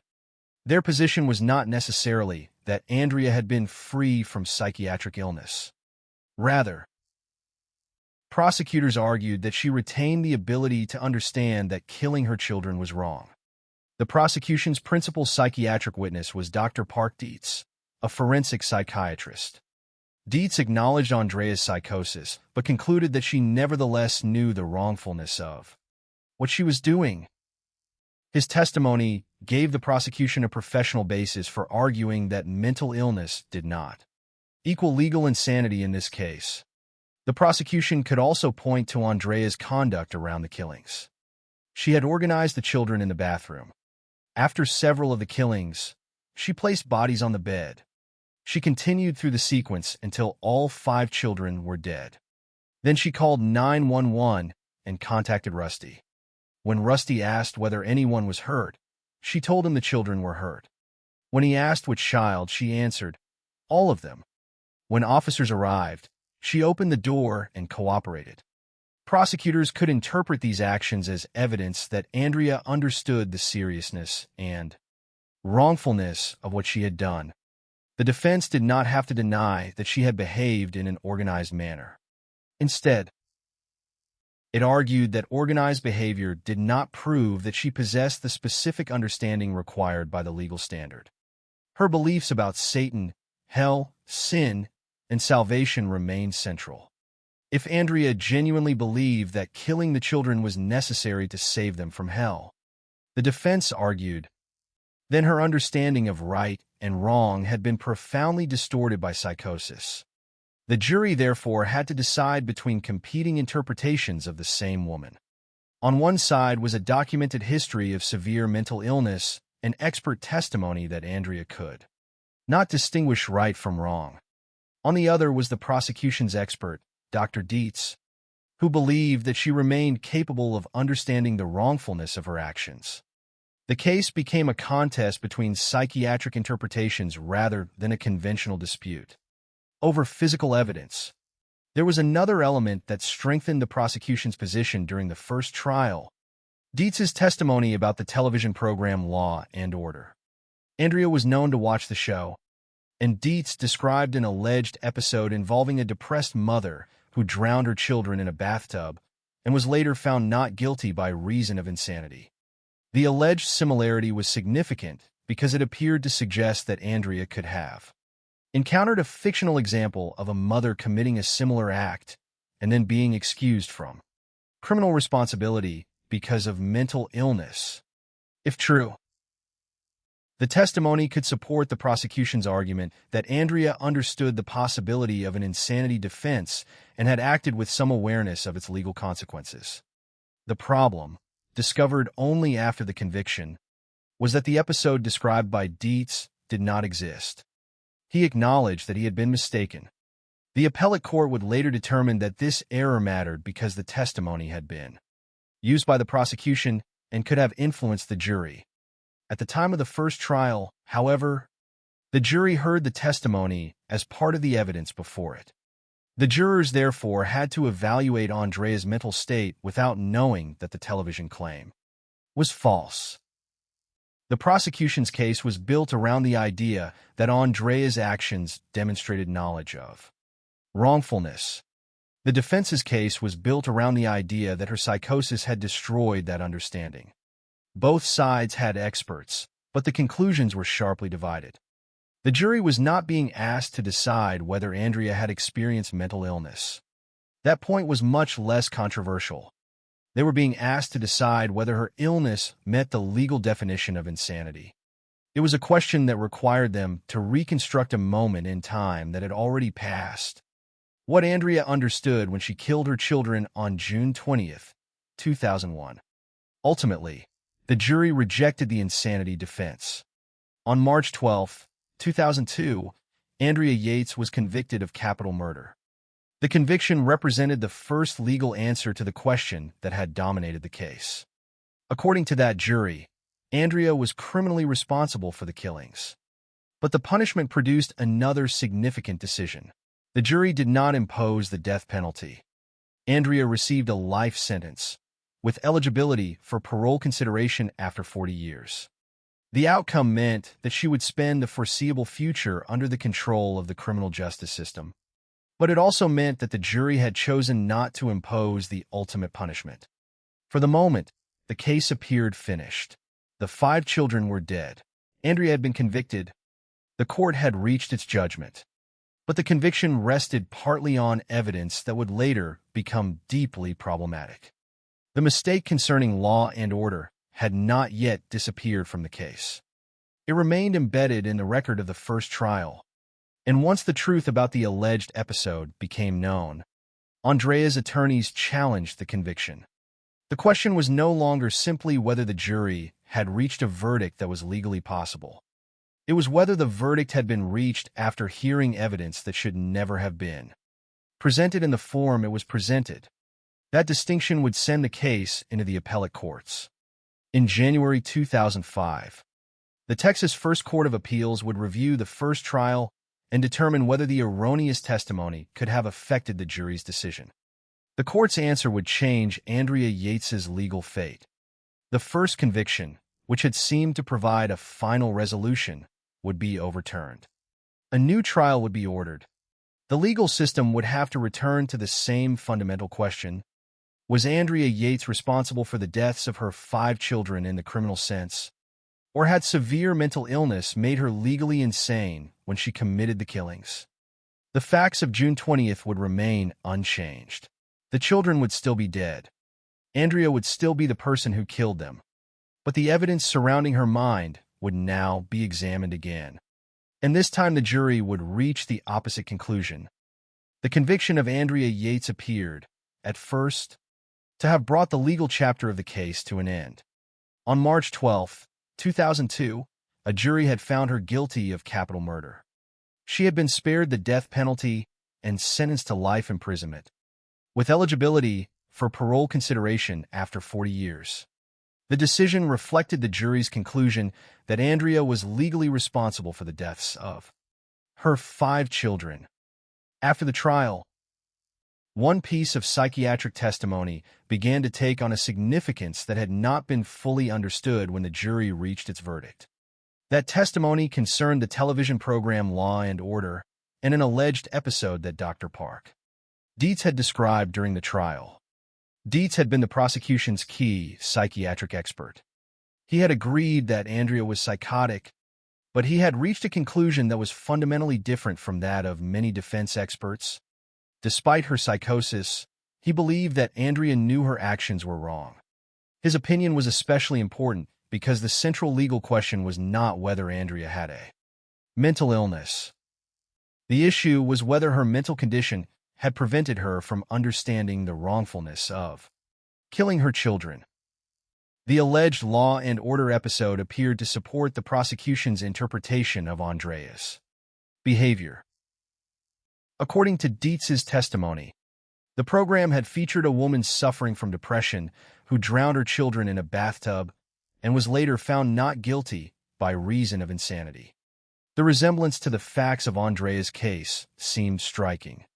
If the episode existed, it could provide the jury with a possible explanation for how Andrea might have understood the relationship between killing children and an insanity defense.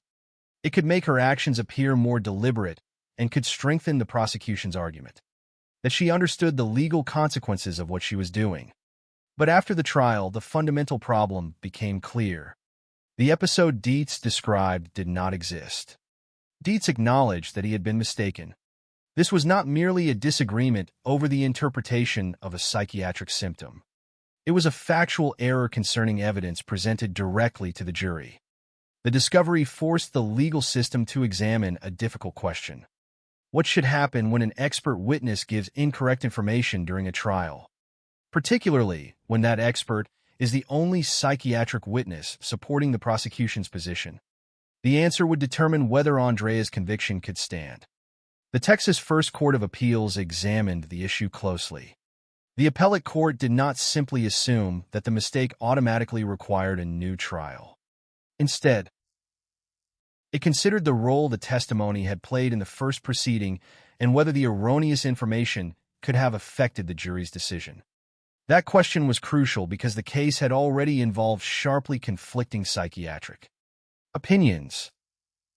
According to the record later discussed by the appellate court, 10 psychiatrists and 2 psychologists had testified during the first trial. Many experts on the defense side believed that Andrea could not understand right from wrong under the applicable Texas legal standard. Against those opinions stood Dr. Dietz, the prosecution's psychiatric expert, who believed that Andrea remained capable of understanding the wrongfulness of her conduct. His testimony therefore carried particular weight. The Law and Order statement was not delivered by a peripheral witness whose evidence had little connection to the central issue. It came from the prosecution's principal psychiatric expert in a case where psychiatric interpretation was at the heart of the defense. The prosecution also used the alleged television episode in its arguments before the jury. That made the mistake more consequential.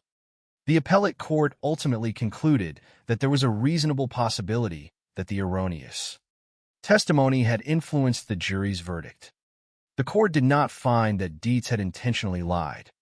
The problem was instead that information presented to the jury as fact was incorrect and had the potential to strengthen the prosecution's interpretation of Andrea's mental state.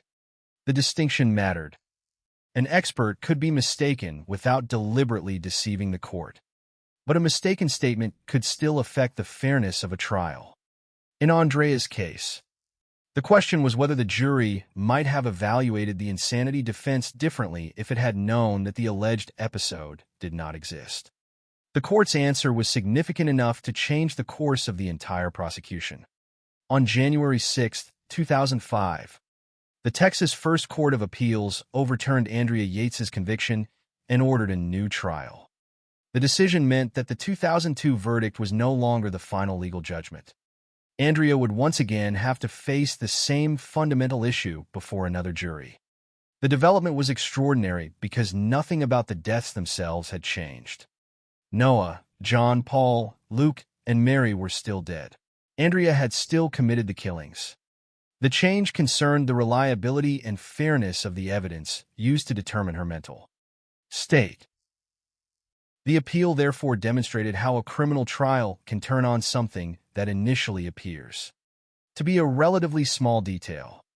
The central facts of the case remained undisputed, but the interpretation of those facts depended heavily on expert testimony.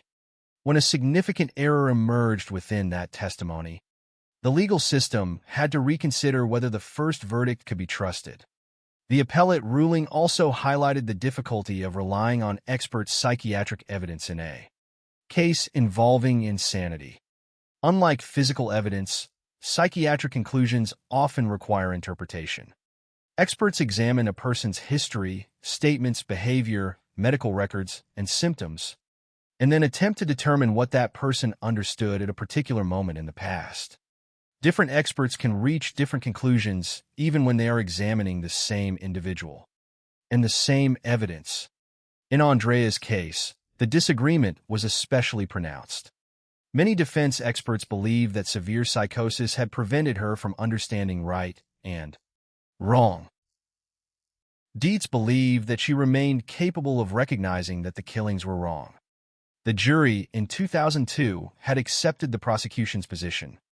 But after the appeal, another jury would be asked to consider the issue again. The reversal also brought renewed attention to Andrea's psychiatric history. Her mental illness had not appeared suddenly on June 20, 2001. She had experienced serious problems for years. She had been hospitalized, had made previous suicide attempts, and had experienced psychotic symptoms. Her condition had deteriorated again in the months before the killings. In May 2001, she had been admitted to Devereux and treated with Haldol. Her condition had appeared to improve. Her medication was later reduced, and by June 20th she was no longer taking it. At her June 18th appointment, she denied suicidal thoughts and psychotic symptoms. Yet only 2 days later, she killed all 5 children. The appeal did not resolve the medical questions surrounding that sequence. Instead, it ensured that those questions would once again be presented to a jury under a new trial. The new proceeding would have to reconsider the evidence without relying on the erroneous television testimony that had contributed to the first prosecution case. Andrea's legal position had therefore changed dramatically.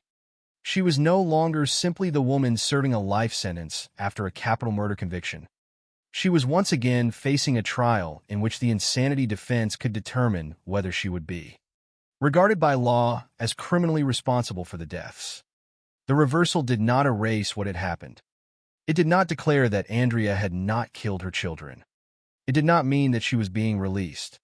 It meant that the legal system had determined that the first trial could not stand because the erroneous expert testimony created a reasonable possibility that the jury's decision had been affected. That distinction is important because the later verdict is sometimes misunderstood. The appeal did not establish Andrea's innocence in the ordinary sense. It established that the first conviction required reconsideration. The question would return to a new jury. And this time, the defense would once again have the opportunity to present Andrea's psychiatric history, her psychotic beliefs, and the opinions of experts who believed she had been unable to understand the wrongfulness of her actions.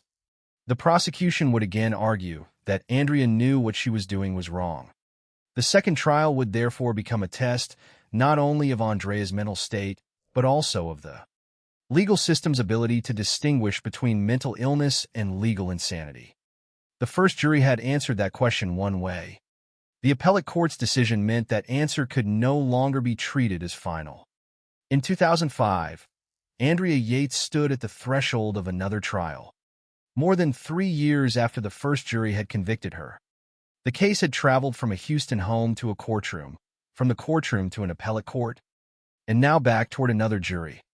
The children could never be brought back, and the facts of their deaths could never be changed. But the legal interpretation of their mother's responsibility remained unresolved. The second trial would provide the next and decisive answer. After the Texas First Court of Appeals overturned Andrea Yates's conviction in January 2005, the case entered a new and uncertain stage. The appellate decision had not erased the deaths of Noah, John, Paul, Luke, and Mary. It had not disputed that Andrea had killed them. It had not declared that she had never suffered from serious mental illness. Instead, it had determined that the first conviction could not stand because of the potential impact of erroneous testimony from the prosecution's psychiatric expert, Dr. Park Dietz.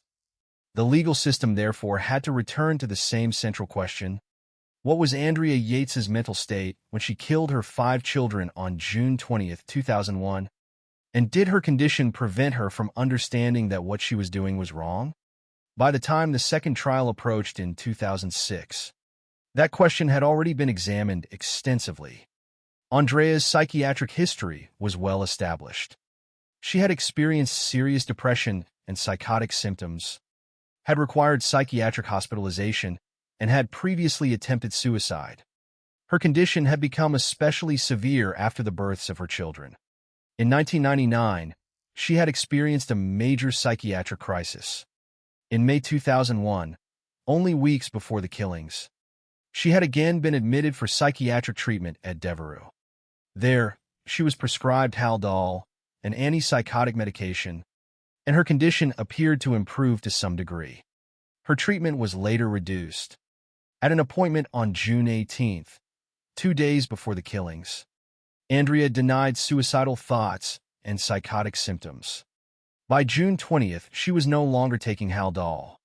These details did not provide an easy explanation, but they formed part of the medical history the second jury had to consider. The defense continued to focus on the severity of Andrea's mental illness and, most importantly, on the nature of the beliefs that had dominated her thinking.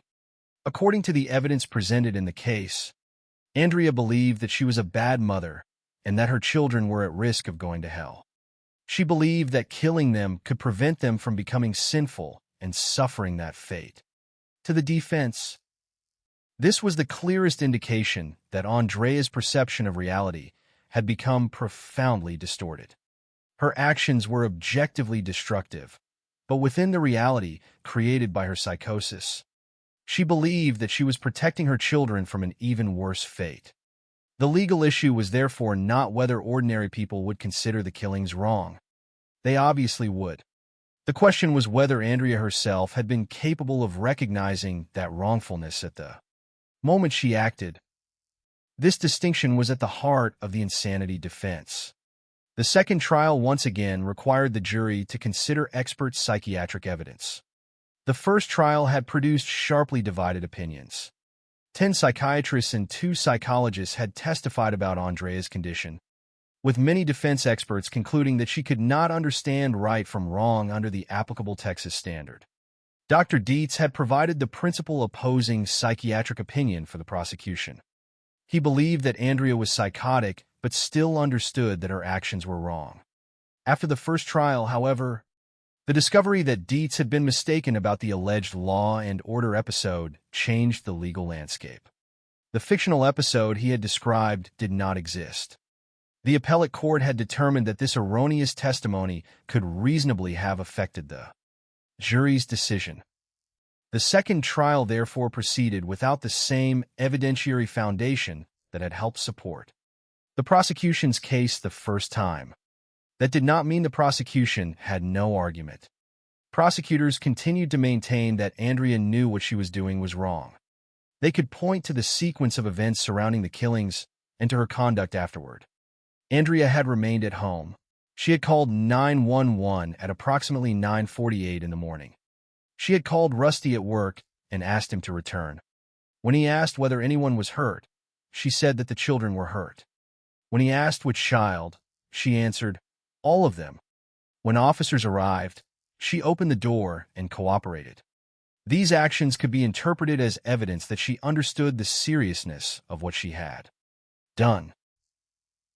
But the defense had another way of interpreting the same evidence. Calling the police and remaining at the house did not necessarily establish that Andrea possessed the specific understanding required by the insanity standard. A person suffering from severe psychosis could still perform organized actions while operating within a deeply distorted belief system.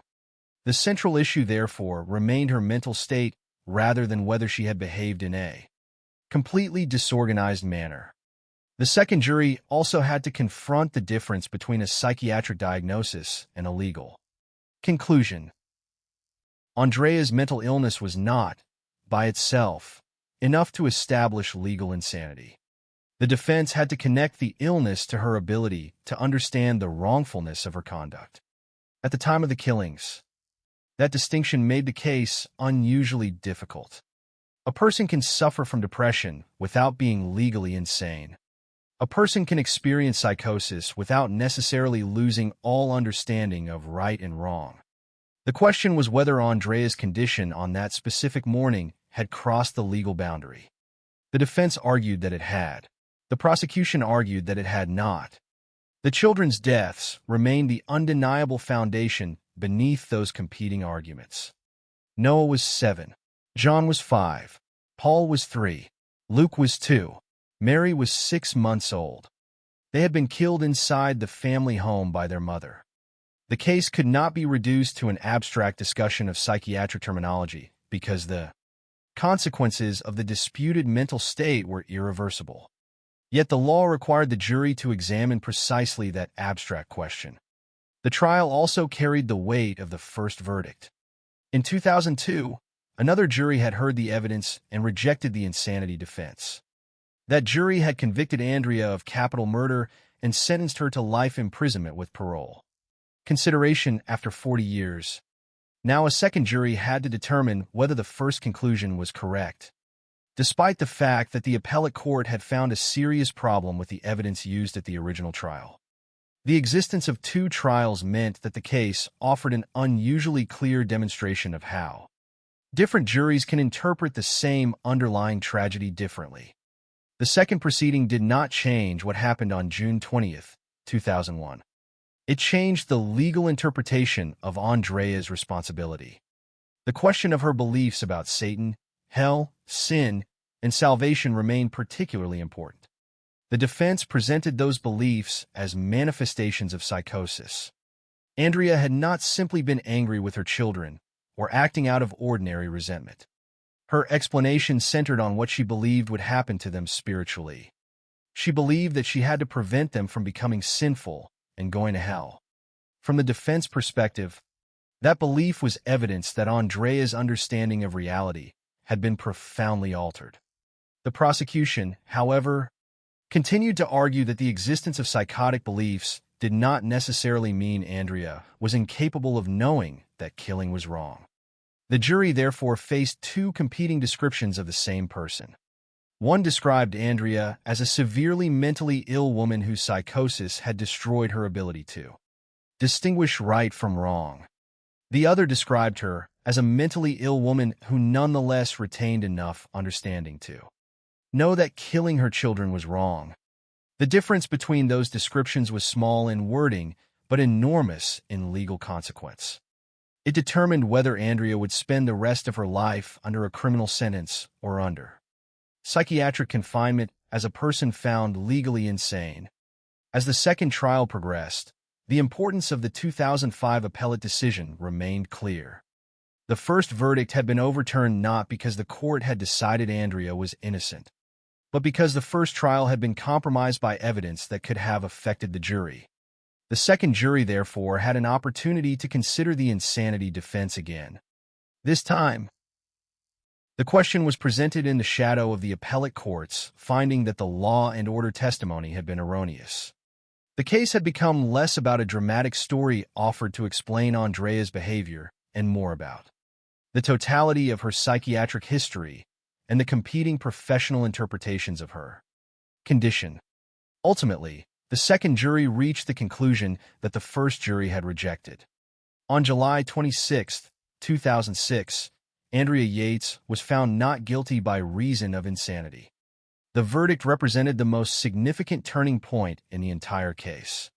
It did not mean that the jury believed Andrea had not killed her children.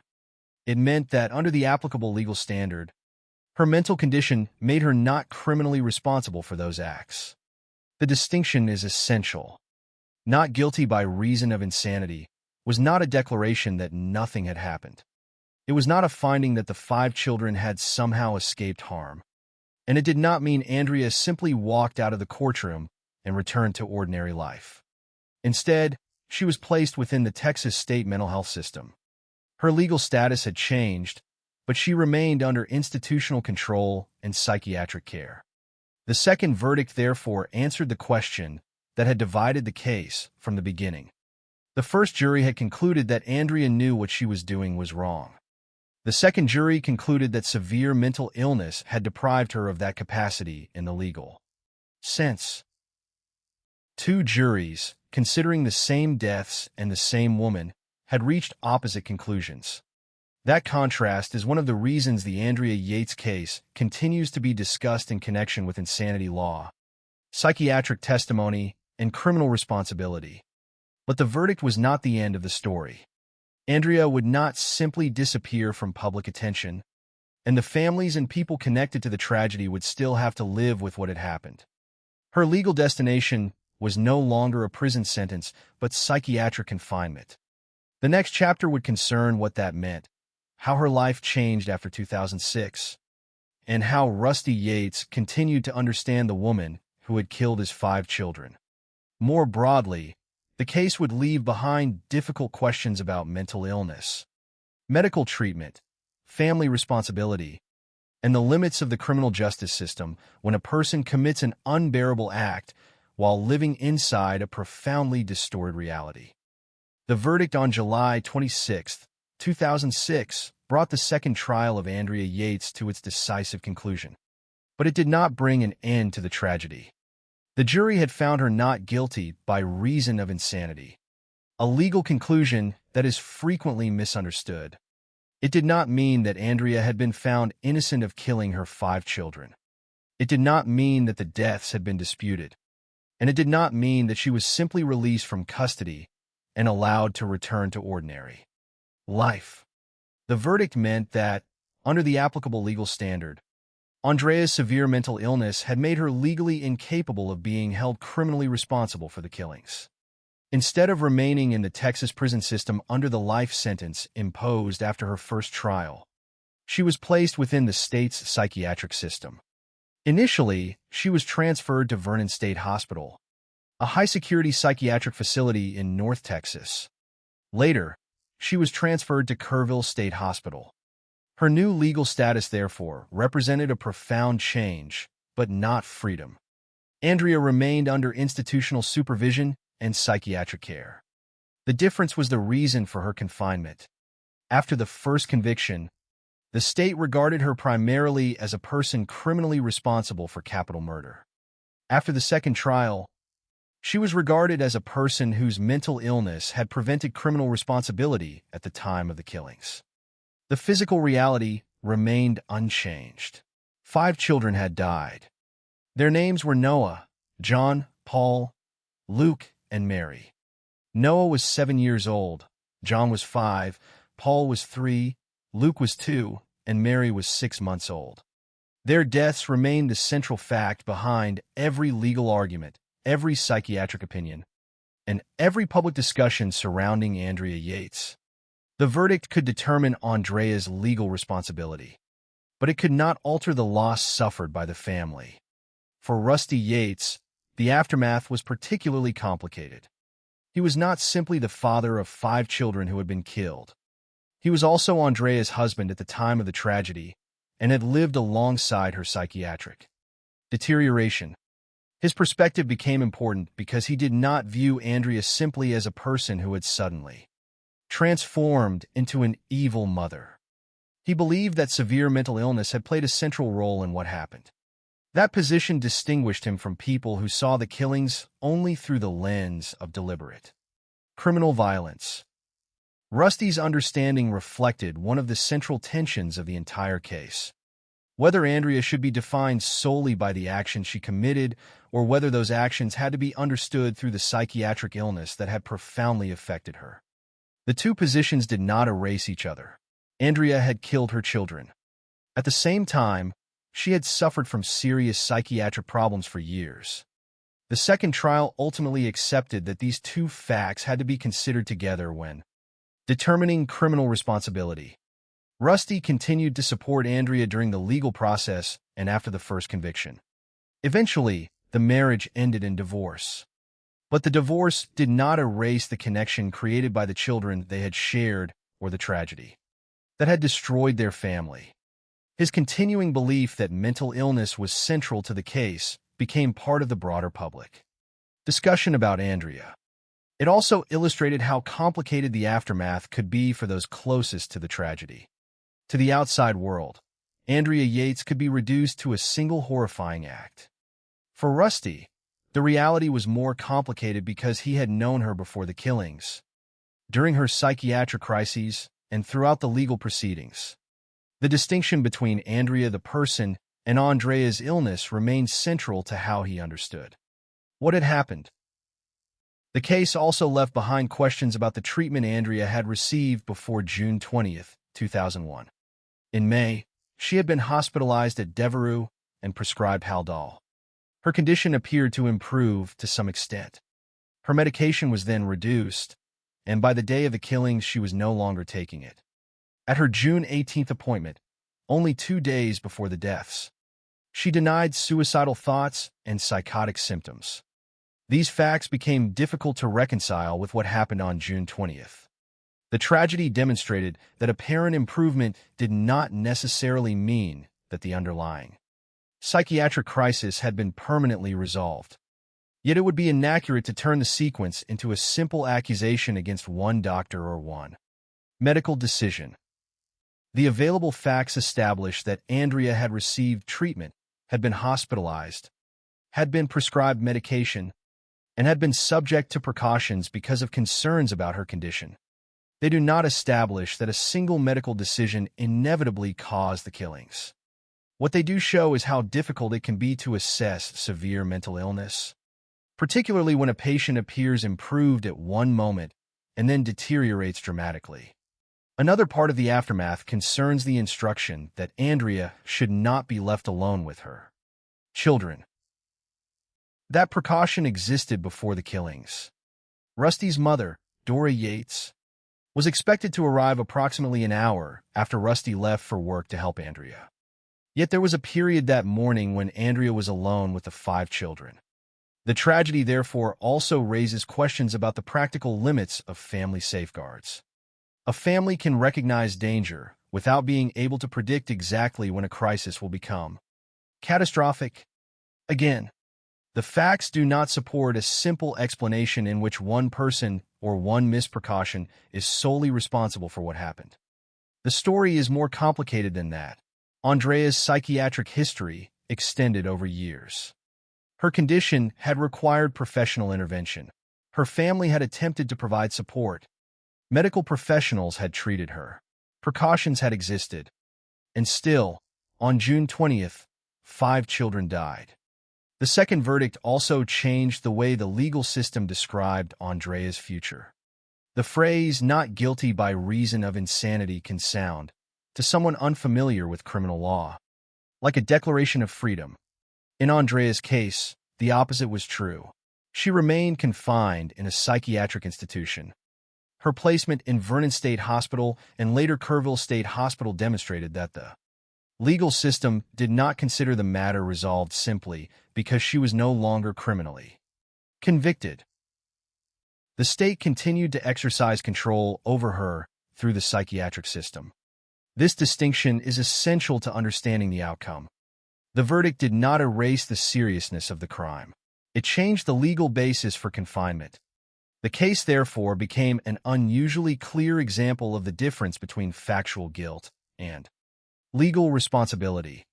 Andrea was the person who had killed the children. The second jury did not dispute that fact. But the jury concluded that her mental condition meant she should not be held criminally responsible, in the same way as a person who understands the wrongfulness of the act. That conclusion was controversial because it required the legal system to accept a difficult proposition. A person can commit an act that is undeniably wrong in objective terms while simultaneously being unable, because of severe mental illness, to understand its wrongfulness in the legal sense. This was the central lesson of the case, but it was also its most emotionally difficult aspect. For the families affected, legal terminology could never fully describe the human consequences. Noah, John, Paul, Luke, and Mary were gone. No verdict could change that. No psychiatric diagnosis could undo it. No appeal could restore the family as it had existed before June 20th, 2001. The legal process could only determine how the state would understand Andrea's responsibility and what would happen to her afterward. The case also became a lasting example of why mental illness should not be reduced to a simple explanation for violence. Andrea's story involved serious psychiatric symptoms, psychosis, hospitalization, medication, suicide attempts, and beliefs involving Satan, hell, sin, and salvation. But the existence of mental illness did not itself dictate the verdict. The first jury rejected the insanity defense. The second accepted it. The difference demonstrated how difficult psychiatric evidence can be when a court is asked to reconstruct a person's mental state at a specific moment in the past. The role of expert witnesses was equally significant.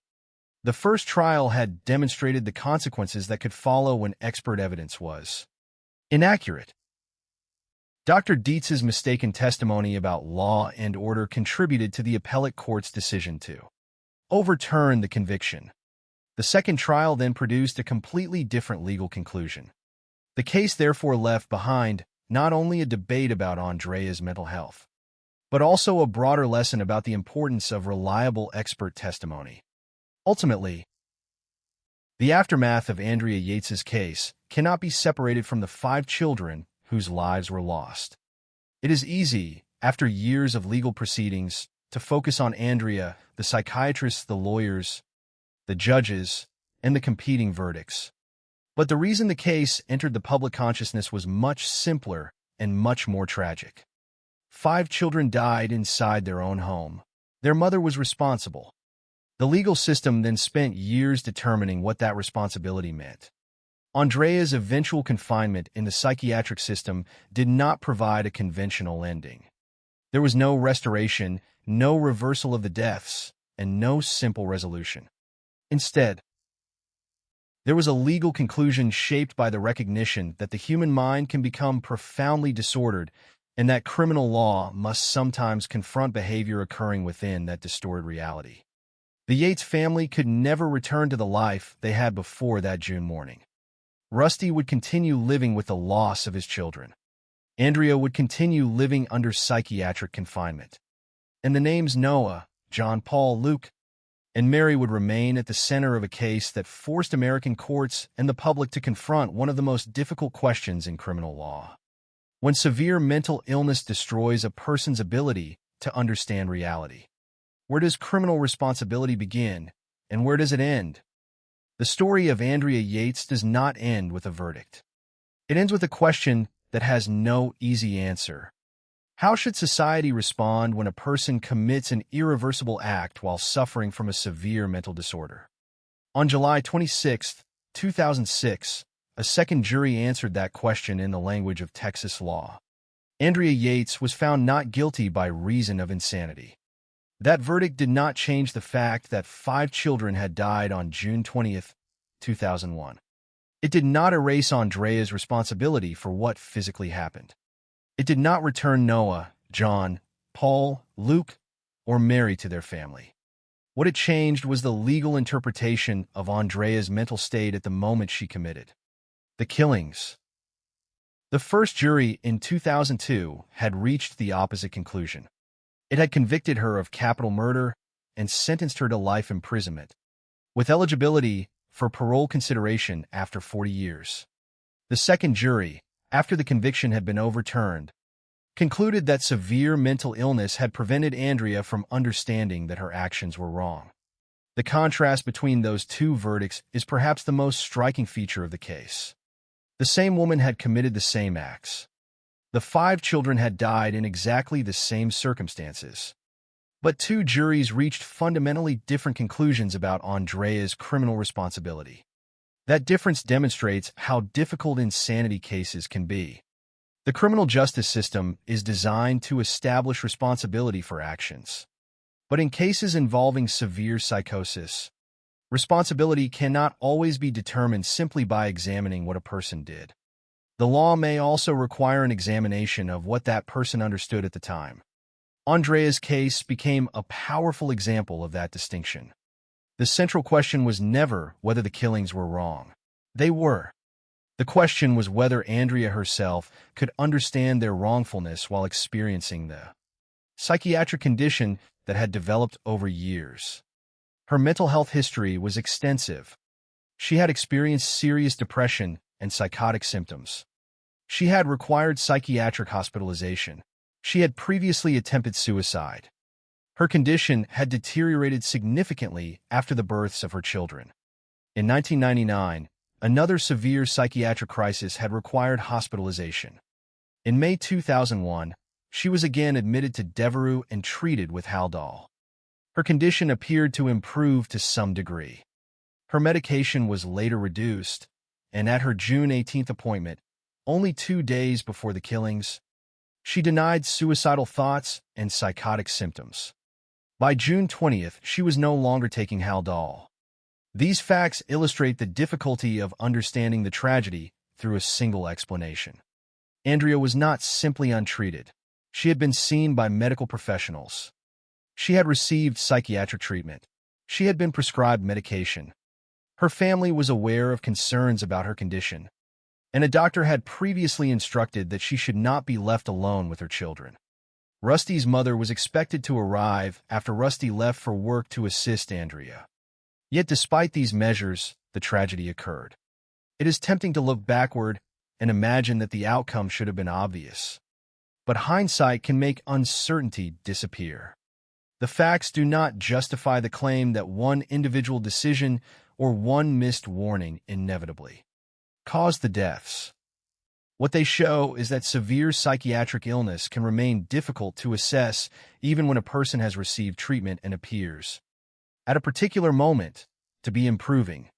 The case also demonstrates why mental illness should not be casually equated with violence. Andrea's psychiatric condition was relevant because it directly affected the legal question of her mental state. But the existence of mental illness alone did not determine the outcome. The first jury rejected the insanity defense. The second accepted it. What separated the two proceedings was not the simple discovery that Andrea was mentally ill. It was the interpretation of how severely that illness had affected her understanding of reality and right and wrong. Her beliefs about Satan, sin, hell, and salvation were particularly significant. Andrea believed that she was a bad mother and that her children were at risk of going to hell. She believed that killing them could prevent them from becoming sinful and suffering that fate. To the defense, these beliefs demonstrated severe psychosis. They were evidence that Andrea's perception of reality had become profoundly distorted.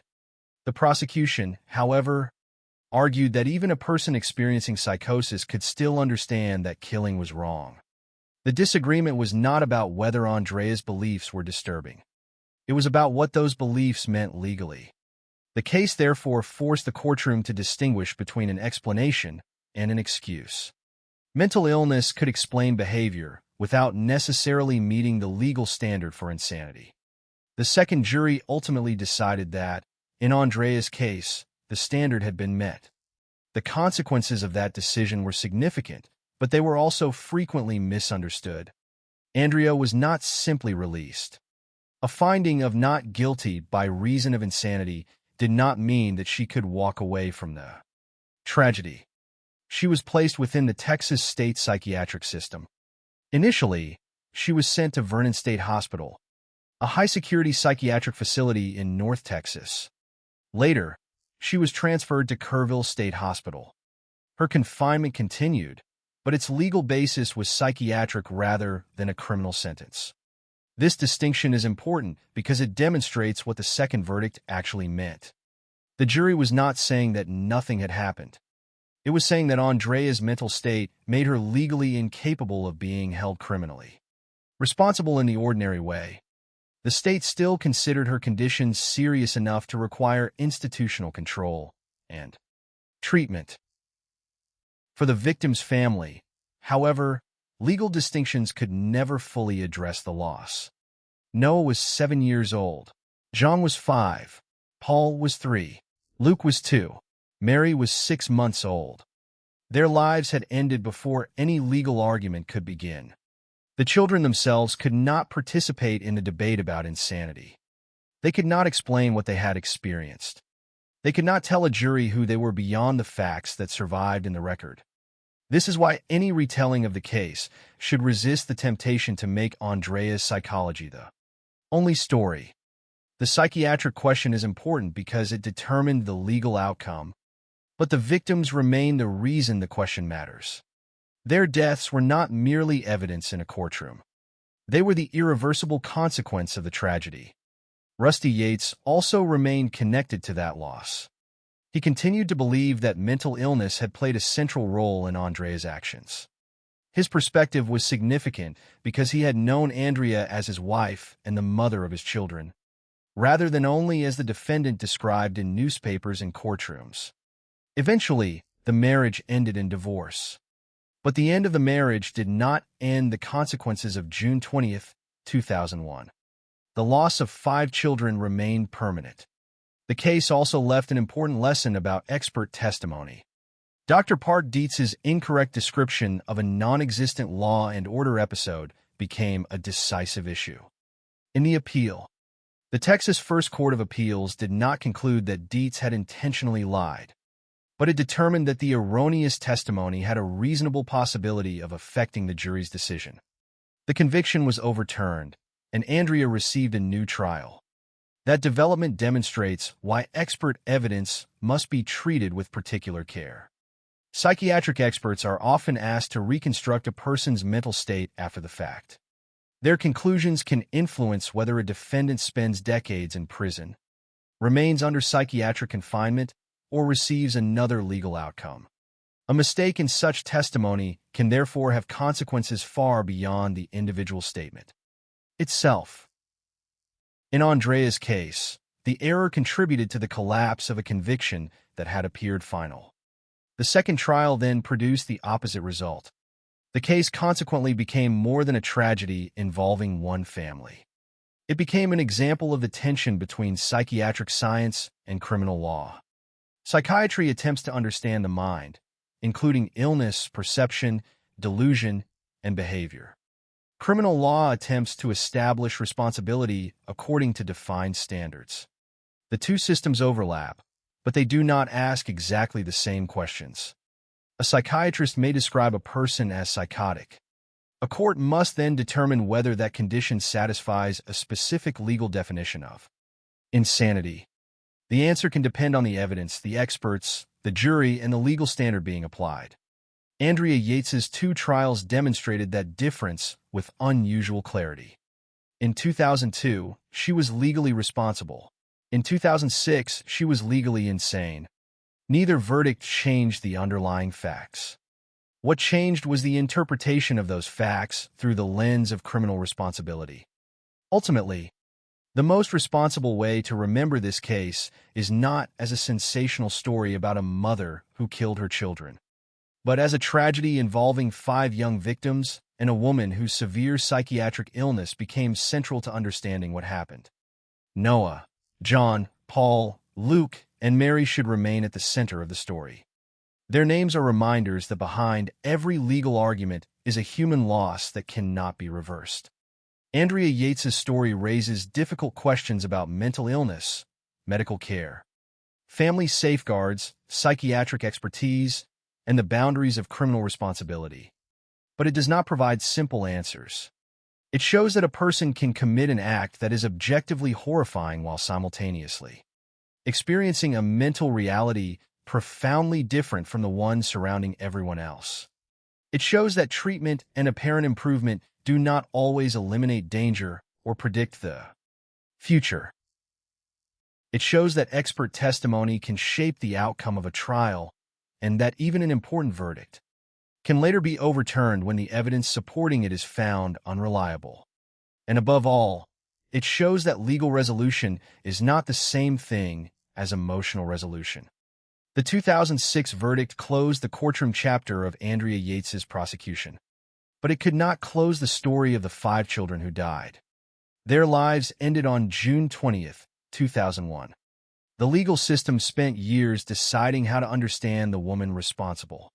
In the end, it chose to recognize severe mental illness as the reason she could not be held criminally responsible. But recognition of illness does not erase grief. And a verdict of insanity does not make the tragedy less real. The lasting lesson is therefore not that Andrea Yates was simply guilty or simply innocent. It is that human behavior, mental illness, and criminal responsibility can intersect in ways that resist simple labels. The case remains a reminder that justice sometimes requires more than asking what a person did. It also requires asking what that person understood, what reality they were living in, and whether the law is capable of recognizing the difference. For the Yates children, there could be no second trial, no appeal, and no new verdict. Their story ends with the lives that were lost. For the legal system, however, Andrea Yates's case remains a difficult example of where the boundary between illness and responsibility is drawn, and how much can depend on getting that boundary right.